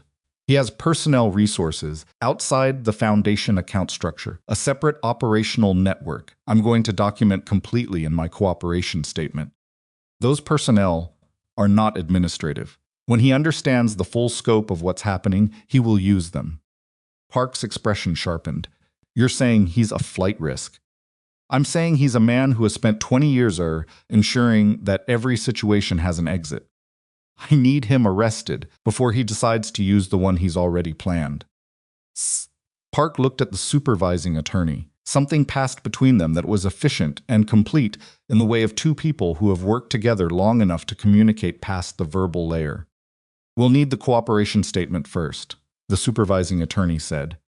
We can file for an emergency arrest warrant once the statement establishes the federal crimes directly. How long to give us that statement? Tae-hwan looked at David Shin. 2 hours, David said. We'll have a draft warrant ready when you're done, Park said. The cooperation statement took 2 hours and 20 minutes.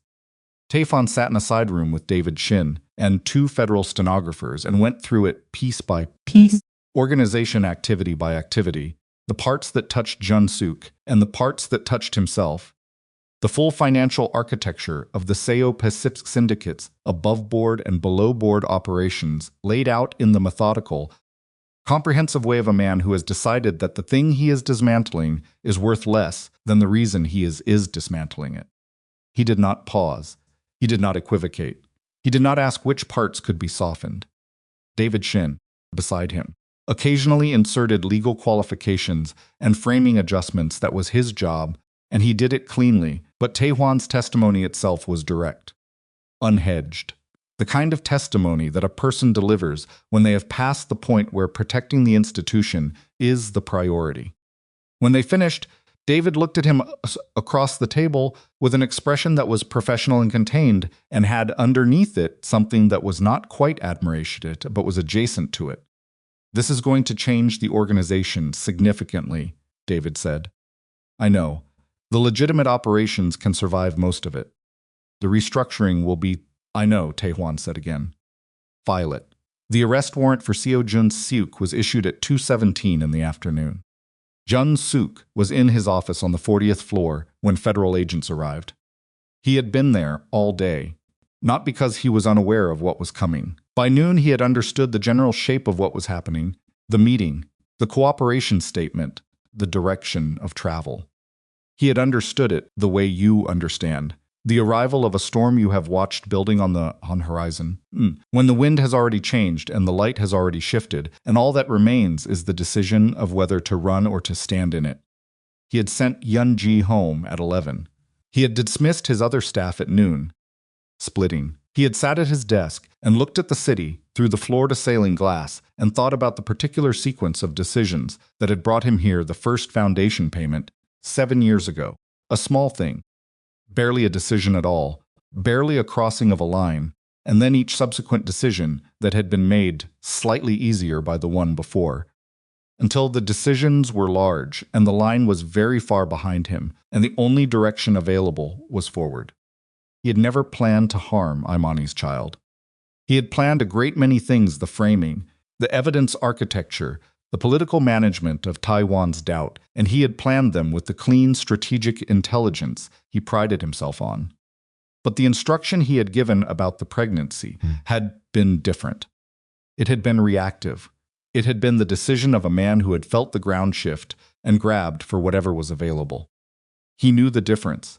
He had told himself, in the hours after making that decision, that the instruction had been a threat posture rather than a genuine directive, that he would have stopped it before it reached a conclusion. He sat with that now, in the 40 minutes between understanding the arrest warrant was coming and the moment the federal agents arrived, and he tried to find whether he believed it. He was not certain that he did. The agents were professional and quiet and did not make it dramatic. He did not resist. He stood when they asked him to stand, submitted to the procedure with his hands still and his face arranged into the expression he had spent 53 years perfecting, composed, assessing the face of a man watching someone else's situation unfold. But in the elevator down, one of the agents beside him shifted slightly, and in the brief repositioning, Jun-seok caught a glimpse of his own reflection in the elevator's brushed steel doors. The face looking back at him was tired. Not the managed strategic tiredness of a man performing composure. Actually tired. The kind of tired that comes from carrying something for so long that the muscles involved have given out. He looked at his own reflection for the 8 floors down. Then the elevator opened, and the lobby light came in, and the agents guided him through the building's front entrance into the gray afternoon, and the reflection disappeared. Celeste Rowe called Eleanor's office at 3 in the afternoon. Eleanor handed the phone to Tae-hwan. "She wants to talk to you," Eleanor said. He took the phone. "I've been with her this morning," Celeste said. Her voice was the same quality he had heard described by Eleanor: controlled, steady, the particular warmth of someone who has figured out how to care without being consumed. "She doesn't know the full scope of what's happened today. I've told her the legal situation is moving, that something significant happened overnight this morning. and that her attorneys are working. Did she ask about me? A pause. She asked whether you knew about last night. What did you tell her? I told her I believed you did. He sat with that for a moment. How is she? It was not quite a question. Celeste seemed to hear that. She's been stronger than I think she knows, Celeste said. That's not reassurance, that's clinical observation. She's managed this pregnancy under conditions that would have broken a less determined person, and she has done it with a kind of focused composure that I've been watching with something close to awe for 3 weeks. Another pause. Briefer. She's also frightened. She works hard, not to let the frightened part show, but it shows in the particular way she holds herself when she thinks no one is looking. Tae-hwan's jaw tightened. The medical release motion, he said. Tomorrow morning, is she strong enough for the transition? Physically, yes. The pregnancy is stable. The stress-related indicators I flagged earlier have actually improved in the past week. I think the act of documenting the financial evidence and taking action gave her something to stabilize around. Celeste's voice shifted slightly. Mr. Cecilio. She filed that financial reconstruction in my records system because she needed it to exist somewhere. It couldn't be erased. She had no way of knowing whether it would ever reach anyone. She did it anyway. He said nothing. I'm telling you that, Celeste said, because I think you should understand exactly who you are dealing with before you see her tomorrow. I know who she is, he said. Yes, Celeste said quietly. I think you do. I'm not sure you've always let yourself. She ended the call. The judge granted the medical release motion at 5:47. House arrest, electronic monitoring, specific conditions around movement and communication. A formal medical supervision requirement that Celeste had been named to fulfill, which meant Celeste would be the primary medical contact for the remainder of the pregnancy outside the facility. Release was set for 9 in the morning. Tae-hwan got the call from Eleanor in a lot of the federal building where he had spent most of the day. He stood beside his car in the late afternoon gray and received the information and then stood very still for a moment with the phone at his side. He had one call to make before tomorrow morning. He drove to a residential street in Madrona, a quiet block with maple trees lining the sidewalk, most of the leaves gone by now, the branches articulating against the winter sky. He parked in front of a house with a blue door and a small garden that had been put to bed for the season, mounded and covered against the frost. He sat in the car for a moment. Then he got out and rang the bell. The woman who answered was 71 years old, small, with white hair cut close, and the particular quality of stillness that comes from having lived long to know the difference between situations that require words and situations that require presence. Her name was Dolores Avery. She was Imani's Aunt Leonard Avery's younger sister. The family member Imani had listed as her emergency contact, the person who had been told 3 weeks ago that her niece had been arrested and was in federal custody. She had spoken twice with Eleanor in the past week. She knew the shape of what was happening. She looked at Tae-hwan. He looked back. She's being released tomorrow morning, he said. The charges are being dropped. The exoneration is formal and on record. Dolores said nothing. I need to tell you what happened, he said. Everything. From the beginning. And then I need to ask you whether you're willing to let me be present when she comes out tomorrow, or whether I should wait somewhere else and let her come to me when she's ready. He paused. I'm asking because it's her choice, and I don't know enough about where her head is right now to make the right call without your help. Dolores looked at him for a long moment. Then she stepped back from the door. Come in, she said, and you'd better have coffee, because this is going to take a while. He was home by 10. He sat at the kitchen table in the house that had been empty for 3 weeks and 4 days. He had not changed anything in it. Her coffee mug was still in the dish rack. Her reading glasses were still on the side table in the living room. The book she had been reading was still face down and open on the arm of the couch, in the particular impatient way of someone who puts a book down expecting to come back to it in 20 minutes. He sat with all of it around him. He was not going to sleep tonight. He had not slept the night before either, but tonight was a different kind of awake, not the operational alertness of a man managing an emergency, but something slower, more interior. the kind of wakefulness that comes after the emergency has passed, and the thing that was being protected finally has a chance to surface. He had done something today that could not be undone. The cooperation statement, the dismantling he had set in motion, the empire his father had built, and he had expanded and consolidated and defended for 20 years. That thing, that specific version of the CO Pacific Group, was finished.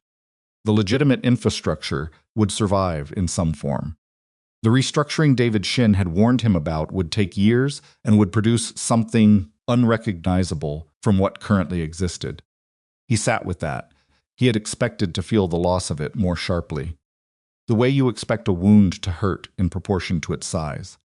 What he actually felt was something closer to the lifting of a weight he had stopped noticing because he had been carrying it since he was 23 years old. He thought about Malachi. He still could not say the name out loud. It existed only in the letters, in Imani's handwriting, the name she had chosen without him. Malachi Avery, his son who had been born in a prison hospital during a winter storm, who put in his first months of life in a world that had been shaped around the lie Jun-seok had built and the choice Tae-hwan had made on a sidewalk. He pulled the first letter from his jacket pocket. He had been carrying it since Eleanor gave it to him 2 days ago. He had read it 6 times. He read it again now, at the kitchen table, under the light that Imani had changed from a cold white bulb to a warm one approximately 4 months after they got married because she said the cold light made the room feel like an interrogation. He finished reading, sat with the letter in his hands. Then he folded it carefully along its existing creases and put it back in his pocket, because the letter was not something that lived in a drawer. It was something that needed to be close. He arrived at the facility at 8:45 the next morning. Dolores was already there. She had driven herself and was standing near the entrance with her hands in the pockets of a long coat, a sound at the building with the expression of someone who has spent 3 weeks directing anger at a structure and is now waiting for the structure to return what it took. She looked at Tae-hwan when he walked up beside her. She had talked to him for 3 hours the night before. She had asked him Zu's Nanshint. She had asked him questions that were not gentle and that he had answered without flinching, because he had determined sometime during the drive to her house that he was done with the version of honesty that protected himself. She had not forgiven him. That was not hers to do. But she had told him, at the end of the 3 hours, that Imani had written him 4 letters. Not 3, 4. The 4th one, she said, had been written 2 weeks ago and had not made it into any discovery batch. Imani had given it to Celeste directly, and Celeste had kept it in the medical file. Dolores had been told about its contents by Celeste the previous afternoon. She wrote about you in that one, Dolores said at the door before she let him in. Not angry, just trying to understand how a person she knew that well made the choice you made. He had not answered. There was no answer for that. There was only the fact of the choice and the fact of what came after it and the very long distance between those two things. Now he stood beside Dolores outside the facility entrance and watched the door and felt his pulse in his throat. At 9:04, the door opened. Celeste came out first. She scanned the small group outside, found Tae-hwan and Dolores, and gave a brief nod that contained within it something that was professional acknowledgement and something else that was personal, and quietly said, "She's okay. She's here. Be steady." Then Imani came through the door. She was wearing her own clothes, the one she'd been arrested in, returned for release, a dark coat and gray slacks that no longer fit quite the same way they had 3 weeks ago, the pregnancy visible, now in a way it hadn't been on that sidewalk. She was carrying a small bag. Her back was straight. She stopped on the top step and looked at the sky first. Just the sky. Just the open gray of a January morning, the same sky she'd been looking at from a car window the day she was brought here. The sky that had been behind a scratched van window for 3 weeks. She looked at it for maybe 5 seconds. Then she looked down. She saw Dolores first, and something in her face changed, not broke, changed, the way a door opens rather than the way a wall falls, and she came down the steps and into her aunt's arms and held on for a moment that was not brief. Dolores held her back. When they separated, Imani straightened and looked up. and she saw Tae-hwan. He stood 8 feet away. He did not move toward her. He had made a decision. Somewhere between the kitchen table and this sidewalk, that movement in this moment was something that belonged to her, and not to him, that the distance between them was something she got to decide. She looked at him. Her face was doing something complex. Not anger, not the hot and immediate kind, something more weathered. The way a face looks when it has processed something large over a long time and arrived at a place where the feeling is real, but it no longer has the energy to be explosive. A sound like green wood splitting. She looked at him the way you look at someone you have known, in a way that is irreversible, someone who is part of you whether you want them to be or not, someone whose choices are woven permanently into the fabric of your own story, someone who has failed you in a way that cannot be reframed, but who is, nonetheless, still the person you knew. "My son," she said. Not a question, not an accusation. Just the words. "I know," he said. "You didn't know." No, his voice was steady, but the steadiness was costing him something. "I didn't know. That's on Jun-seok. The rest of it." He stopped briefly.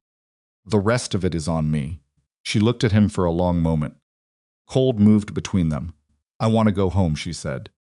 "Not your home, mine. Wherever Malachi is. I want to go where my son is." "I know," he said. "I'll drive you wherever you need to go." She looked at him one more time. Then she looked at Dolores. Something passed between them that Tae-hwan couldn't fully read, a conversation that had been happening for years, in the particular language of two women who had loved the same person from different directions and had always, underneath everything else, been on the same side. Dolores reached out and touched Imani's arm once. Then she stepped back. Imani looked at Tae-hwan. "Then drive," she said. He walked to the car. She walked beside him, not close, not leaning, not the way she had walked beside him before any of this. Parallel, her own trajectory, choosing to be adjacent. He opened the passenger door. She got in. He walked around to the driver's side and got in and started the engine. And for a moment neither of them said anything, and the heater began to work against the cold inside the car. And outside the facility windows moved past, as he pulled away from the curb. "His favorite color is blue," she said, without preamble. Without setting it up, he kept his eyes on the road. "Yeah? He's been obsessed with rocks for about 4 months. He collects them. He has a whole system size, color, texture. He catalogs them." Tae-hwan said nothing. He was listening with everything he had. "He's stubborn," she said. "When he decides something, he doesn't let go of it. He gets that from—" She stopped. He didn't fill the silence. She looked out the window. "He's going to want to know who you are," she said. "Eventually, he's going to ask, and I'm going to have an answer, and that answer is going to shape how he understands his own life." She turned and looked at the side of Tae-hwan's face. "So before we get to wherever we're going, I need to know what you want to be to him. Not what you have a right to, not what's biological. What you actually want, from here forward, and whether you can be that consistently. Because a child who gets shown something and then has it taken away is worse off than a child who never had it at all." He drove for a moment. "I want to be someone he can trust," he said. "I know I haven't earned that. I know it's going to take a long time. I know there may be a version of this where he grows up and decides he doesn't want a relationship with me, and that's a choice I have to accept." He glanced at her once. "What I want doesn't matter as much as what he needs. If you tell me the thing he needs is distance, then I'll be distant. If you tell me the thing he needs is presence, I'll be present. You have better information than I do." Imani looked at him for a moment. Then she looked back out the window. "He needs to be around people who tell him the truth," she said. "Even when the truth is hard." "I know how to do that," he said. "I'm aware that I didn't do it recently. I'm aware of the distance between knowing how and actually doing it. I'm not asking you to close that distance for me." He kept his hands steady on the wheel. "I'm just telling you I know the difference." The car moved through the city. Outside, Seattle passed gray and cold and ordinary in the specific way of a city that has no awareness of what is happening inside a particular car on a particular morning, which is to say, completely. And that was all right. Because what was happening inside the car was not the kind of thing that needed an audience. It just needed space. And they had Ahead of them, something that had not existed 48 hours ago. Time, not fixed, not promised, not anything that came with guarantees. But the car was moving, and Imani was in it. And somewhere ahead of them, past the city, past the cold, the 3 weeks and the 4 letters and the terrible specific weight of every choice that had led them. Here there was a small boy who catalogued rocks by size and color and texture, who had never met his father, who did not yet know that the story of the first years of his life contained a man who had failed and a woman who had not, and a long complicated distance between those two things that would take years to navigate. But Tae-hwan was driving toward him. That was where Part 4 ended, not with a resolution, not with a conclusion, but with a car moving through a gray city toward something that had not yet been decided, and 2 people sitting in it who understood, finally, that the decisions still ahead of them mattered more than the ones already made. And somewhere in a federal holding facility on the other side of the city, CO Jun-seok sat in a processing room and waited, and the waiting was the beginning of everything he had earned. The drive to Portland took 3 hours and 40 minutes. Imani slept for the last hour of it. Not deeply the kind of sleep that arrives sideways, where the body gives out before the mind does, where the head tips toward the window and the breathing changes, but the hands stay loosely clenched in the lap. Tae-hwan noticed the exact moment it happened. The tension in her shoulders dropped by a degree, and her face did something it hadn't done since she came through that facility door. It simply rested. Not composed, not managed, just resting. He drove carefully after that. Took the curves slower than he needed to. Kept the heater at a temperature that didn't require adjustment. He had a lot of time to think. He thought about Dolores and the 3 hours in her living room the night before. A sound like green wood splitting, and the specific way she had looked at him across her kitchen table when he finished the part of the story that was hardest to tell: the sidewalk, the phone call, the 2 words, the van door. She had not said anything for a long moment. Then she had said, "She wrote you 4 letters. And you should know that the 4th one asked whether you were ever actually the man she thought you were. And she said she still didn't know the answer." He had sat with that. He still didn't know the answer either. He thought that not knowing might be the most honest thing about him right now. When Imani woke, it was because the road changed surface, smoother pavement, giving way to the slightly different sound of the bridge approach into the lakeside community outside Portland. And the change in road noise was enough to bring her back without alarm, just eyes opening and a brief, disorienting stillness before she processed where she was. She looked at the window, at the water visible through the bare trees, at the slow winter sky sitting above the lake with that particular quality of Pacific Northwest gray that was not threatening but simply permanent. "We're close," he said. "I know." She sat up straighter, brought her hands to her face, briefly not rubbing, just covering, just a moment. Then she dropped them. "Take the second left after the bridge." He did. The community was small, 12 streets, maybe 200 homes, the kind of place that had developed its own ecosystem of familiarity where people knew each other's cars and noticed when something was different. The house Imani had been renting for 3 years was on a dead-end street that backed up to the lake, small and blue-gray, with a covered porch and a yard that had been maintained more carefully than the house itself, suggested someone had been keeping it while she was gone. He parked at the curb. She was already opening the door. He followed her up the porch steps and stood behind her as she knocked, not used a key, because the key was in a federal evidence bag somewhere, and Dolores had called ahead to the neighbor who had been watching Malachi. The door opened. The neighbor was a woman in her 60s named May, who looked at Imani with the expression of a woman who had been waiting 3 weeks to deliver something she had been holding very carefully, and then looked past Imani at Tae-hwan with a different kind of expression, not hostile, not welcoming, something measured, and then stepped back from the door. "He's in the back," May said. "I told him you were coming. He's been outside since breakfast." Imani moved through the house without pausing. She knew where everything was moved through: the small living room, the narrow kitchen, the back door that opened onto a yard that sloped down toward the lake's edge. Tae-hwan stayed inside. He stood at the kitchen window and watched. Malachi was crouched at the yard's edge near the water, his back to the house, wearing a blue jacket and rubber boots that were slightly too large for him. He had something in his hands, a rock. Tae-hwan understood after a moment, because Imani had said rocks. Had said 4 months of obsessive cataloging, and he was examining it with the complete focused attention of a person for whom the world has temporarily contracted to the size of one interesting object. Then Imani came through the back door. The boy's head came up. He turned, and in the half-second between turning and moving, Tae-hwan saw his son's face for the first time.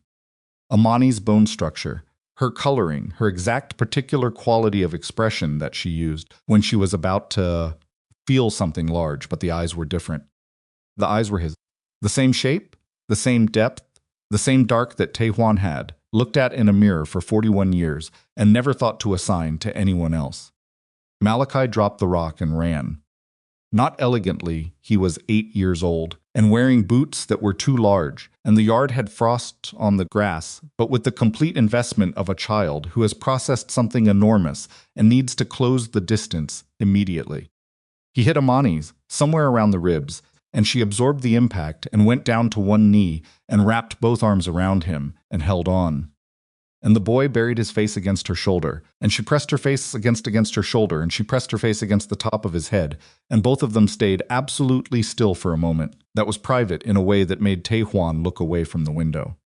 He looked at the kitchen counter instead, at the drawings fixed to the refrigerator with magnets, a blue house, a lake, a figure labeled in child's handwriting, "Me and Mom." A rock collection arranged on a shelf beside the window with small tags.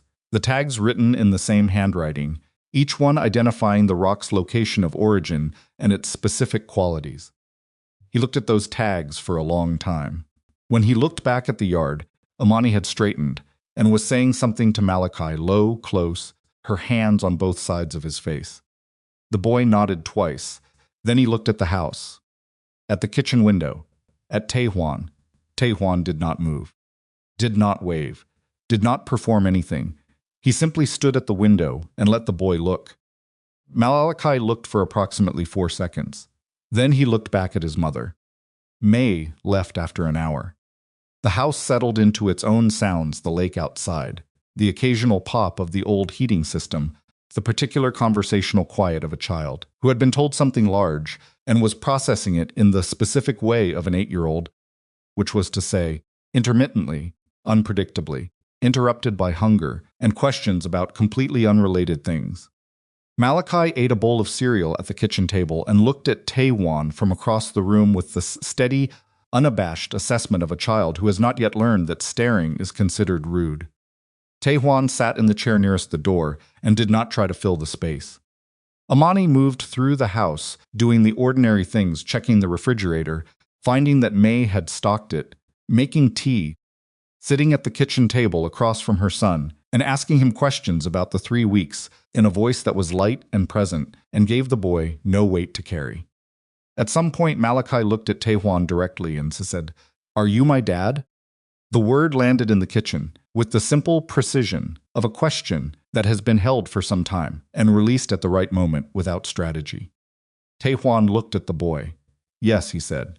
Malachi considered this for a moment. His spoon moved through the cereal. "Mom said you didn't know about me for a long time." "That's right. Why not?" He answered it simply, because the boy deserved simple. Someone kept information from me that I should have had. And I made choices that made it easier for that person to do that. He paused. Both of those things are true. Malachi processed this with the cereal spoon. Was it the bad person? Yes. But I made mistakes too. The boy nodded slowly. This apparently satisfied something, because he went back to the cereal without further comment, in the pragmatic way of children who have been given honest answers and can move on.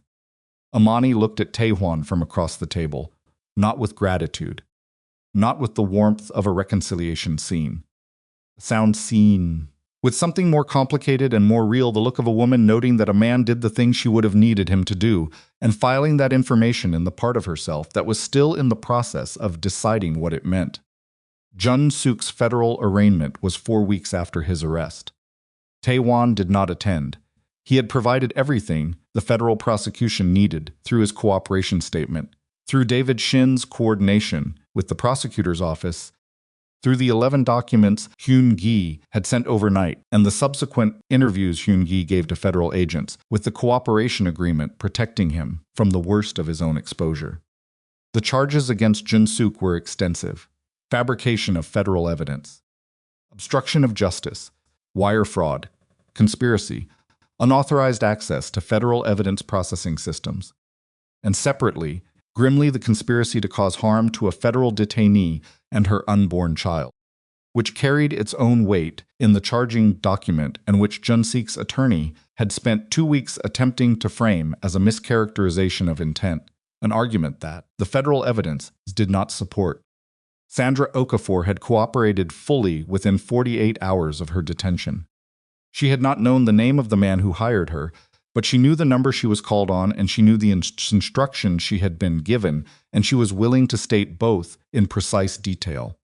The digital forensics team connected the burner number to a purchase transaction that connected, through 3 careful steps, to a payment from one of Jun-seok's shadow network accounts. He had been thorough. He had not been thorough enough. Tae-hwan learned the details of the arraignment from David Shin's call on a Tuesday afternoon, while he was sitting on the covered porch of the blue-gray house outside Portland, in a jacket that was not quite warm enough for the temperature, because Malachi had asked him to come outside to see a rock, and he had come outside, and then Malachi had gotten interested in something else and wandered toward the water, and Tae-hwan had stayed on the porch. He listened to David's summary of the charges, the arraignment's procedural details, the timeline for trial. "He's entering a not guilty plea," David said. "He'll change it," Tae-hwan said, "when he understands the full scope of the evidence." His attorney seems to believe otherwise. His attorney hasn't read everything yet. He watched Malachi near the water's edge, crouched again, examining something, the rubber boots planted wide in the frost-edged mud. "Jun-seok is the most intelligent person I've worked with in 20 years. He'll look at what we've provided, and he'll understand that the intelligent move is a negotiated plea. It'll take him 6 to 8 weeks to accept that." He was right by 7 weeks. The plea agreement was filed on a Thursday. Tae-hwan received a call from David and then sat very still in his car in a parking lot in Portland for approximately 3 minutes. 23 years. That was what the plea agreement described. Jun-seok had negotiated aggressively, and his attorney was skilled, and the cooperation he provided regarding 3 other federal investigations, separate from the SEO case, connected to the shadow network's activities, had reduced the exposure from what would have been a life-defining sentence. But 23 years at 53 years old was a mathematical problem that resolved cleanly. Tae-hwan thought about the elevator doors on the 40th floor, about Jun-seok's reflection in the brushed steel, that tired face, not performing, just tired. He thought about the fact that Jun-seok had been stealing from the organization for years, had built an empire inside an empire, had maintained loyalty through manufactured evidence and coercion and fear, and had ultimately constructed his own destruction through the same methods, because the architecture he built required constant maintenance, and the moment one element failed, the whole structure came apart. He thought about what Jun-seok had said to him through Yoon-gi's account, that Imani was easy to frame because Tae-hwan was already prepared to doubt her. He sat with that for the 3 minutes in the parking lot. Then he started the car. Imani's formal exoneration was entered into the court record on a Friday morning in February, 6 weeks after her release. Evidence integrity review had produced, as Eleanor had predicted, a finding of deliberate fabrication across every major evidentiary element used in the prosecution. The security log, the financial account, the encrypted drive traced finally to its actual origin, an electronics purchase through Jun-seok's shadow network made 3 weeks before the first safe house attack. The disposable phone, every piece. The judge's order was 12 pages. The operative language was clear and complete. The prosecution of Imani Rochelle Avery rested on fabricated evidence produced by a third party for personal gain, and the record reflected a wrongful prosecution. And the charges were dismissed with prejudice, and the record of the exoneration was public and permanent. Asani sat in the courtroom with Eleanor on her left and Dolores on her right and did not cry when the judge read the order. She had done her. Crying in private. In the 3 weeks since she came home in the middle of the night when Malachi was asleep and the house was quiet, and the processing that she'd held at bay for the duration, the thing she hadn't let herself feel while she was still inside because feeling it would have broken her capacity to function finally arrived. It arrived in installments, the way large grief always does. Not all at once. In pieces, at odd hours, connected to strange triggers, the first time she made coffee in her own kitchen, the first time she helped Malachi with his rock labels, the first Saturday morning that felt like a Saturday morning was supposed to feel. Each of those ordinary moments containing the shadow of everything that had cost them, and the cost sitting in her chest, like something that had been pressed flat and was slowly expanding back toward its original shape. She had cried at the coffee maker at 6 in the morning while Malachi slept. She had cried in the shower when nobody could hear. She had not cried in front of the judge. She sat straight-backed while the order was read and let it land in the part of her that had been waiting for it since the day she sat in a processing center and heard her rights read to her and decided that the truth didn't disappear. It didn't. It waited. She had always known that. Outside the courthouse, Eleanor shook her hand and said something genuine that Imani received and meant. Dolores held her for a long time without speaking. The small group of people who had gathered a handful of journalists because the story had become public in ways Tae-hwan had not been able to prevent and had stopped trying to keep a respectful distance. A sound like partly because Eleanor had made clear that no statements would be given outside the building, and partly because something in Imani's posture communicated clearly that she was not performing this moment for anyone. Tae-hwan was not there. They had discussed it. 2 weeks earlier, on the porch of the blue-gray house, with the lake doing its gray winter thing below them, and Malachi inside cataloging rocks with May's granddaughter who had come to play. The exoneration hearing, she said. I don't want it to look like you rescued me. He had been quiet for a moment. It wouldn't look like that. You did the work. I know I did the work. But you standing next to me at a courthouse is a photograph that tells a story, and that story is not the one I want told about what happened to me. He thought about that. What story do you want told? She looked at the water, that I was prosecuted on fabricated evidence, and I survived it, and the system eventually corrected itself. That I documented the truth from inside a federal facility with a borrowed pen and a lined notepad and filed it where it couldn't be erased. A pause. Not that my husband came back and made it right, because that's not what happened. No, he said. It's not. You helped. The cooperation statement. The attorney's limb that mattered. I'm not saying it didn't. She turned and looked at him. But you didn't make it right. You made it faster. There's a difference. He held her gaze. I know there is. She looked back at the water. So don't come to the hearing. He didn't.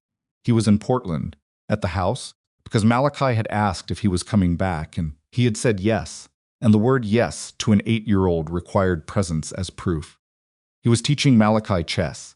This had happened accidentally. There was a chess set in the house that Imani had bought secondhand and never learned to play, and Malachi had found it and asked what it was, and Tae-hwan had explained the pieces, and 3 days later Malachi had asked to play an actual game. He was a genuinely interesting chess player for an 8-year-old. He had the quality of attention that good chess players need, the ability to hold multiple scenarios simultaneously, to resist the impulse to act on the first possibility in favor of examining the second and third. He lost badly for the first 2 weeks. Then he lost less badly. Then one afternoon he won a game because he had noticed, 4 moves earlier, that Tae-hwan's queen was going to be vulnerable in a sequence that Tae-hwan had not yet planned but was going to find himself in. Tae-hwan had sat with the defeated king on the board and felt something that was not pride, exactly. He hadn't earned pride yet. It wasn't his but something adjacent to it, something that lived in the same neighborhood. You saw that 4 moves ago, he said. Malachi shrugged with the particular nonchalance of an 8-year-old who was trying not to look too pleased about something. You taught me about the queen. I taught you the queen was the most powerful piece. You figured out the rest. The boy considered this. Then he set up the pieces for another game. Imani came back from the courthouse and drove straight to the house, and found Tae-hwan and Malachi at the kitchen table, with the chessboard between them and Malachi explaining, apparently at significant length, why his current configuration of pawns represented a superior defensive structure. She stood in the doorway and watched for a moment. Tae-hwan was listening with the complete stillness she recognized the quality she had noticed at that waterfront gala a long time ago, the way he went absolutely quiet when someone else was speaking. She had loved that about him. She had found it maddening at other times. It was the same quality. It had always been the same quality, and the fact that he was directing it at his son with the same seriousness he had once directed at her said something that she chose to receive quietly. In the doorway, before either of them knew she was home. She walked in. Malachi looked up, and the entire pawn theory was immediately abandoned in favor of telling her about a development that had happened with the rock collection since this morning, which involved a gravel piece from the driveway that had, upon closer examination, properties distinguishing it from regular gravel. She sat down and listened, and across the table, Tae-hwan sat and was quiet, and outside the window the lake was doing its gray February thing. And in the kitchen the three of them occupied the same space for a few minutes in a way that was ordinary and unresolved and did not require anything to be named. In late March, the Seo Pacific Group's legitimate infrastructure entered a formal restructuring process. The above-board logistics operations, the shipping contracts, the port management subsidiaries these survived. Reduced, reorganized, stripped of the elements that could not withstand federal daylight, but functional. David Shin managed the process with the quiet competence of a man who had been preparing for something like this for the 8 years he'd been watching the organization from the inside, and understanding that its current configuration was not permanent. The legitimate companies required leadership. Tae-hwan was not removed. From them, the cooperation agreement had been structured with enough precision of Tristan to protect his role, the above-board operations. But he was changed in a way that was difficult to quantify and impossible to reverse. The thing he had been before the version of Seo Tae-hwan that operated on the assumption that control was protection, that power was loyalty, that a world managed tightly enough would not produce the kind of surprise that could cost you everything. That version was finished. What replaced it was slower, more questioning, more willing to stop before a decision and ask the question he had failed to ask on a sidewalk in January. What am I not seeing? He was not good at it yet. He made mistakes, defaulted sometimes to the old methods. The decisiveness that didn't leave room for other voices, the certainty that moved faster than the evidence. Caught himself, mostly. Not always. Imani did not help him with this. That was not her job, and they both understood that. What she did when he was wrong about something was say so directly, and without softening it. That was what she'd always done. He was learning, slowly, to receive it, without the defensive machinery that had once made receiving it difficult. The first time Malachi called him Dad, it was an accident. They were at the lake in April, a Saturday afternoon. The weather finally doing something other than gray. The early spring, working on the water and the yard and the bare branches, which were showing the first tentative green. Malachi had been trying to skip stones for 20 minutes. He was not naturally gifted at it. He had the conceptual understanding angle, flat stone, sidearm release, but the execution kept arriving with too much force and not enough angle, and the stones went straight down rather than across. Tae-hwan had shown him 3 times. The 4th time, Malachi almost had it. The stone skipped once before diving, and his frustration was the specific frustration of a child who is close to something and knows it and cannot close the final gap. Again, Tae-hwan said, less force. The stone needs time to touch the surface. Malachi threw again, once, twice. He spun around with his hands up and said, without thinking, without planning it, without any of the careful consideration that both of them had been doing around the question of who Tae-hwan was to him. Dad, did you see that? The word landed on the shore like a stone that actually skipped. Tae-hwan went completely still. Malachi registered what he'd said a half-second after he said it, in the way children register things with a brief uncertainty, a quick checking of the adult face to see whether the word had done something wrong. He looked at Tae-hwan's face. Tae-hwan's face was not wrong. Something was happening in it, Something was moving through it that the boy could not yet name, but could recognize as not bad. And after a moment of uncertainty, Malachi turned back to the water and picked up another stone. Tae-hwan looked toward the porch. Imani was there. Splits. She had been watching from the covered porch with a cup of tea, and the stillness of someone who had been standing in that specific spot for long enough to have heard the whole thing. Her eyes were wet. She didn't pretend they weren't. She gave him a small nod, not permission, not forgiveness, not the closing of a distance. Just an acknowledgement, a witness. The gesture of a woman who had survived something long and brutal and had come out the other side with enough of herself intact to recognize when something real was happening, even if it was happening to a man she was not yet sure she could fully trust again. Tae-hwan turned back to the water. "I'm watching," he said. Malachi threw, the stone skipped. Once, twice, 3 times. The boy made a sound that was uncurated and purely 8 years old, half shout, half laugh, and turned to see whether Tae-hwan had caught it, and Tae-hwan had. And for a moment the two of them shared a look that was simpler than anything that had come before it. Just a man and a boy and a stone that had finally done what they'd been trying to make it do. Imani and Tae-hwan had a conversation in May that lasted 4 hours. It happened in her kitchen, starting at 9 in the evening after Malachi was asleep, and it covered things they had not covered in the specific, direct way that difficult things require. The sidewalk, the phone call, the 2 words. The months before the arrest, the dinner she had not been invited to, the closed-door phone calls, the staff members who had stopped meeting her eyes, the slow machinery of Jun-seok's preparation that she had felt but not been able to name. She asked him questions and he answered them. He asked her questions and she answered them.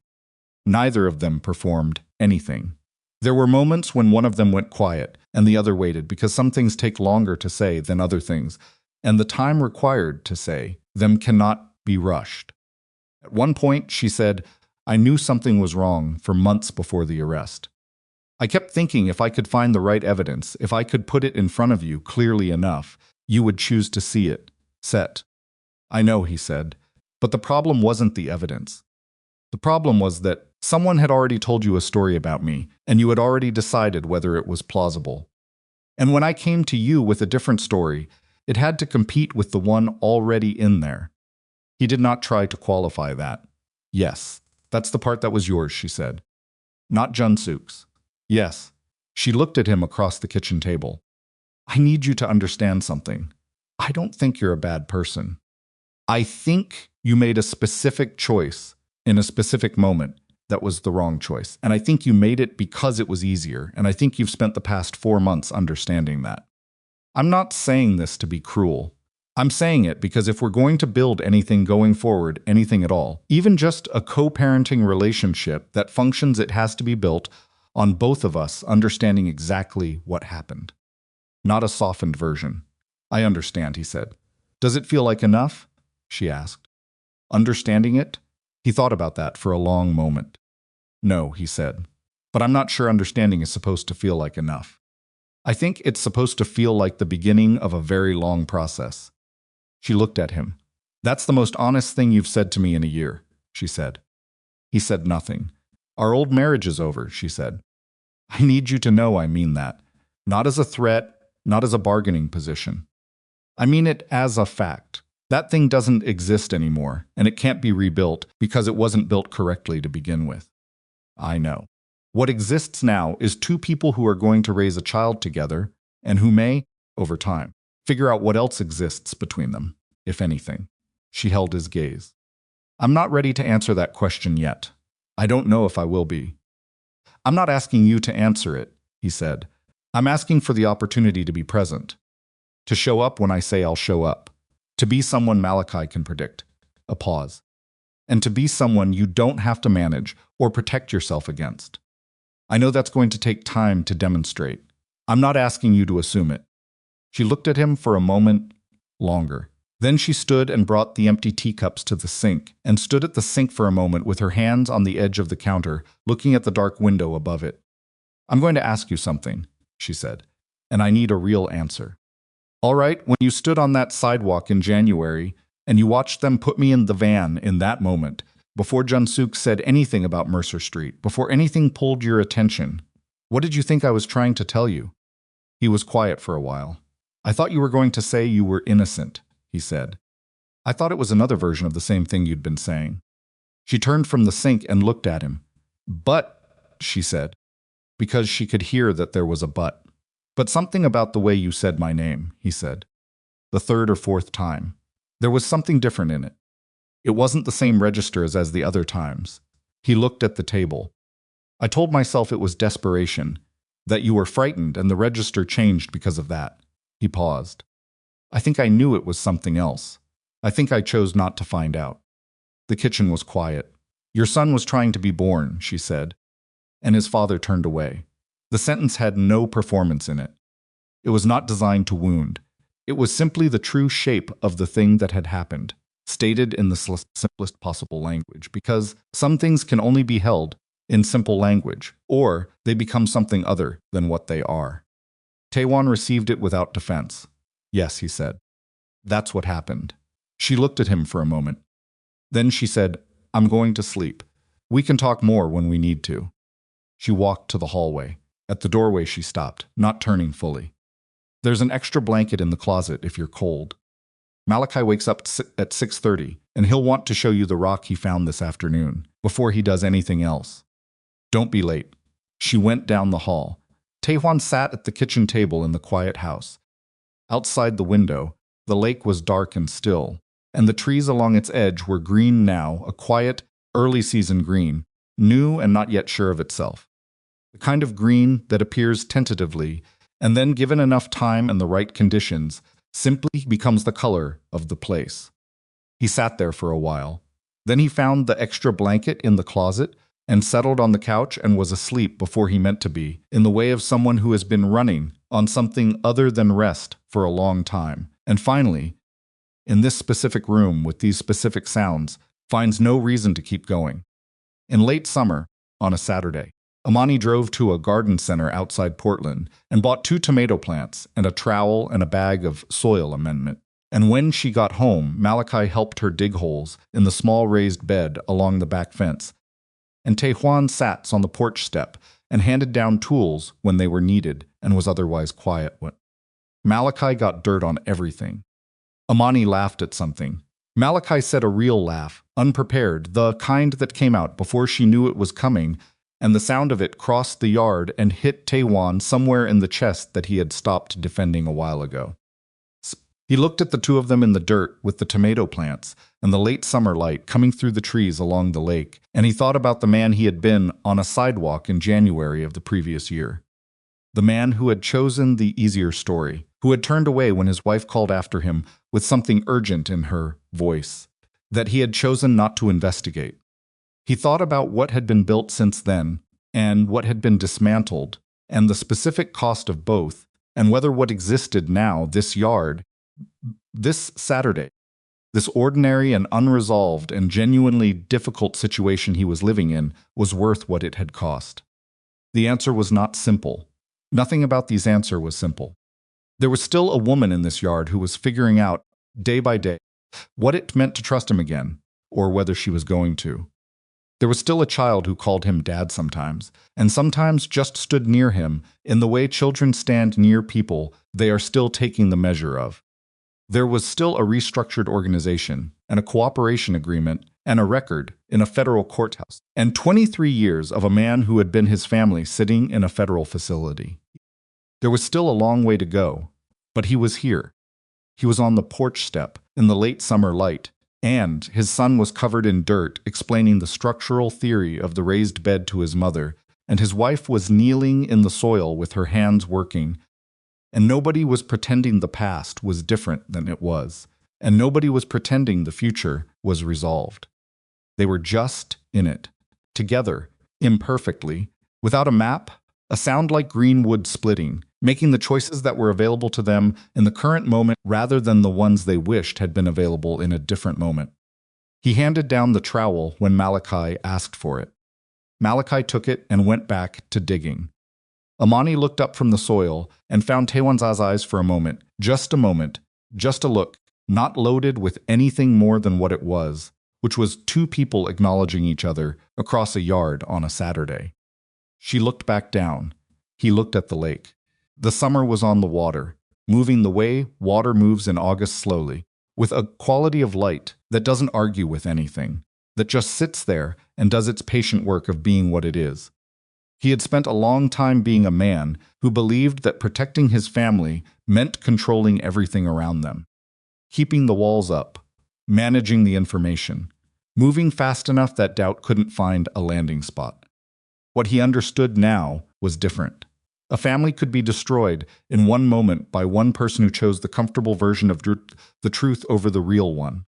And rebuilding one was not a thing that happened in a moment, or with a gesture, or with a cooperation statement, or a legal exoneration, or a chess game, or a stone that skipped 3 times. It happened in accumulated ordinary time, in the trowel handed down from the step, in the extra blanket in the closet, in the laugh that crossed the yard before she could stop it, in the word that a boy said by accident, and then after he understood it wasn't wrong, began to say on purpose.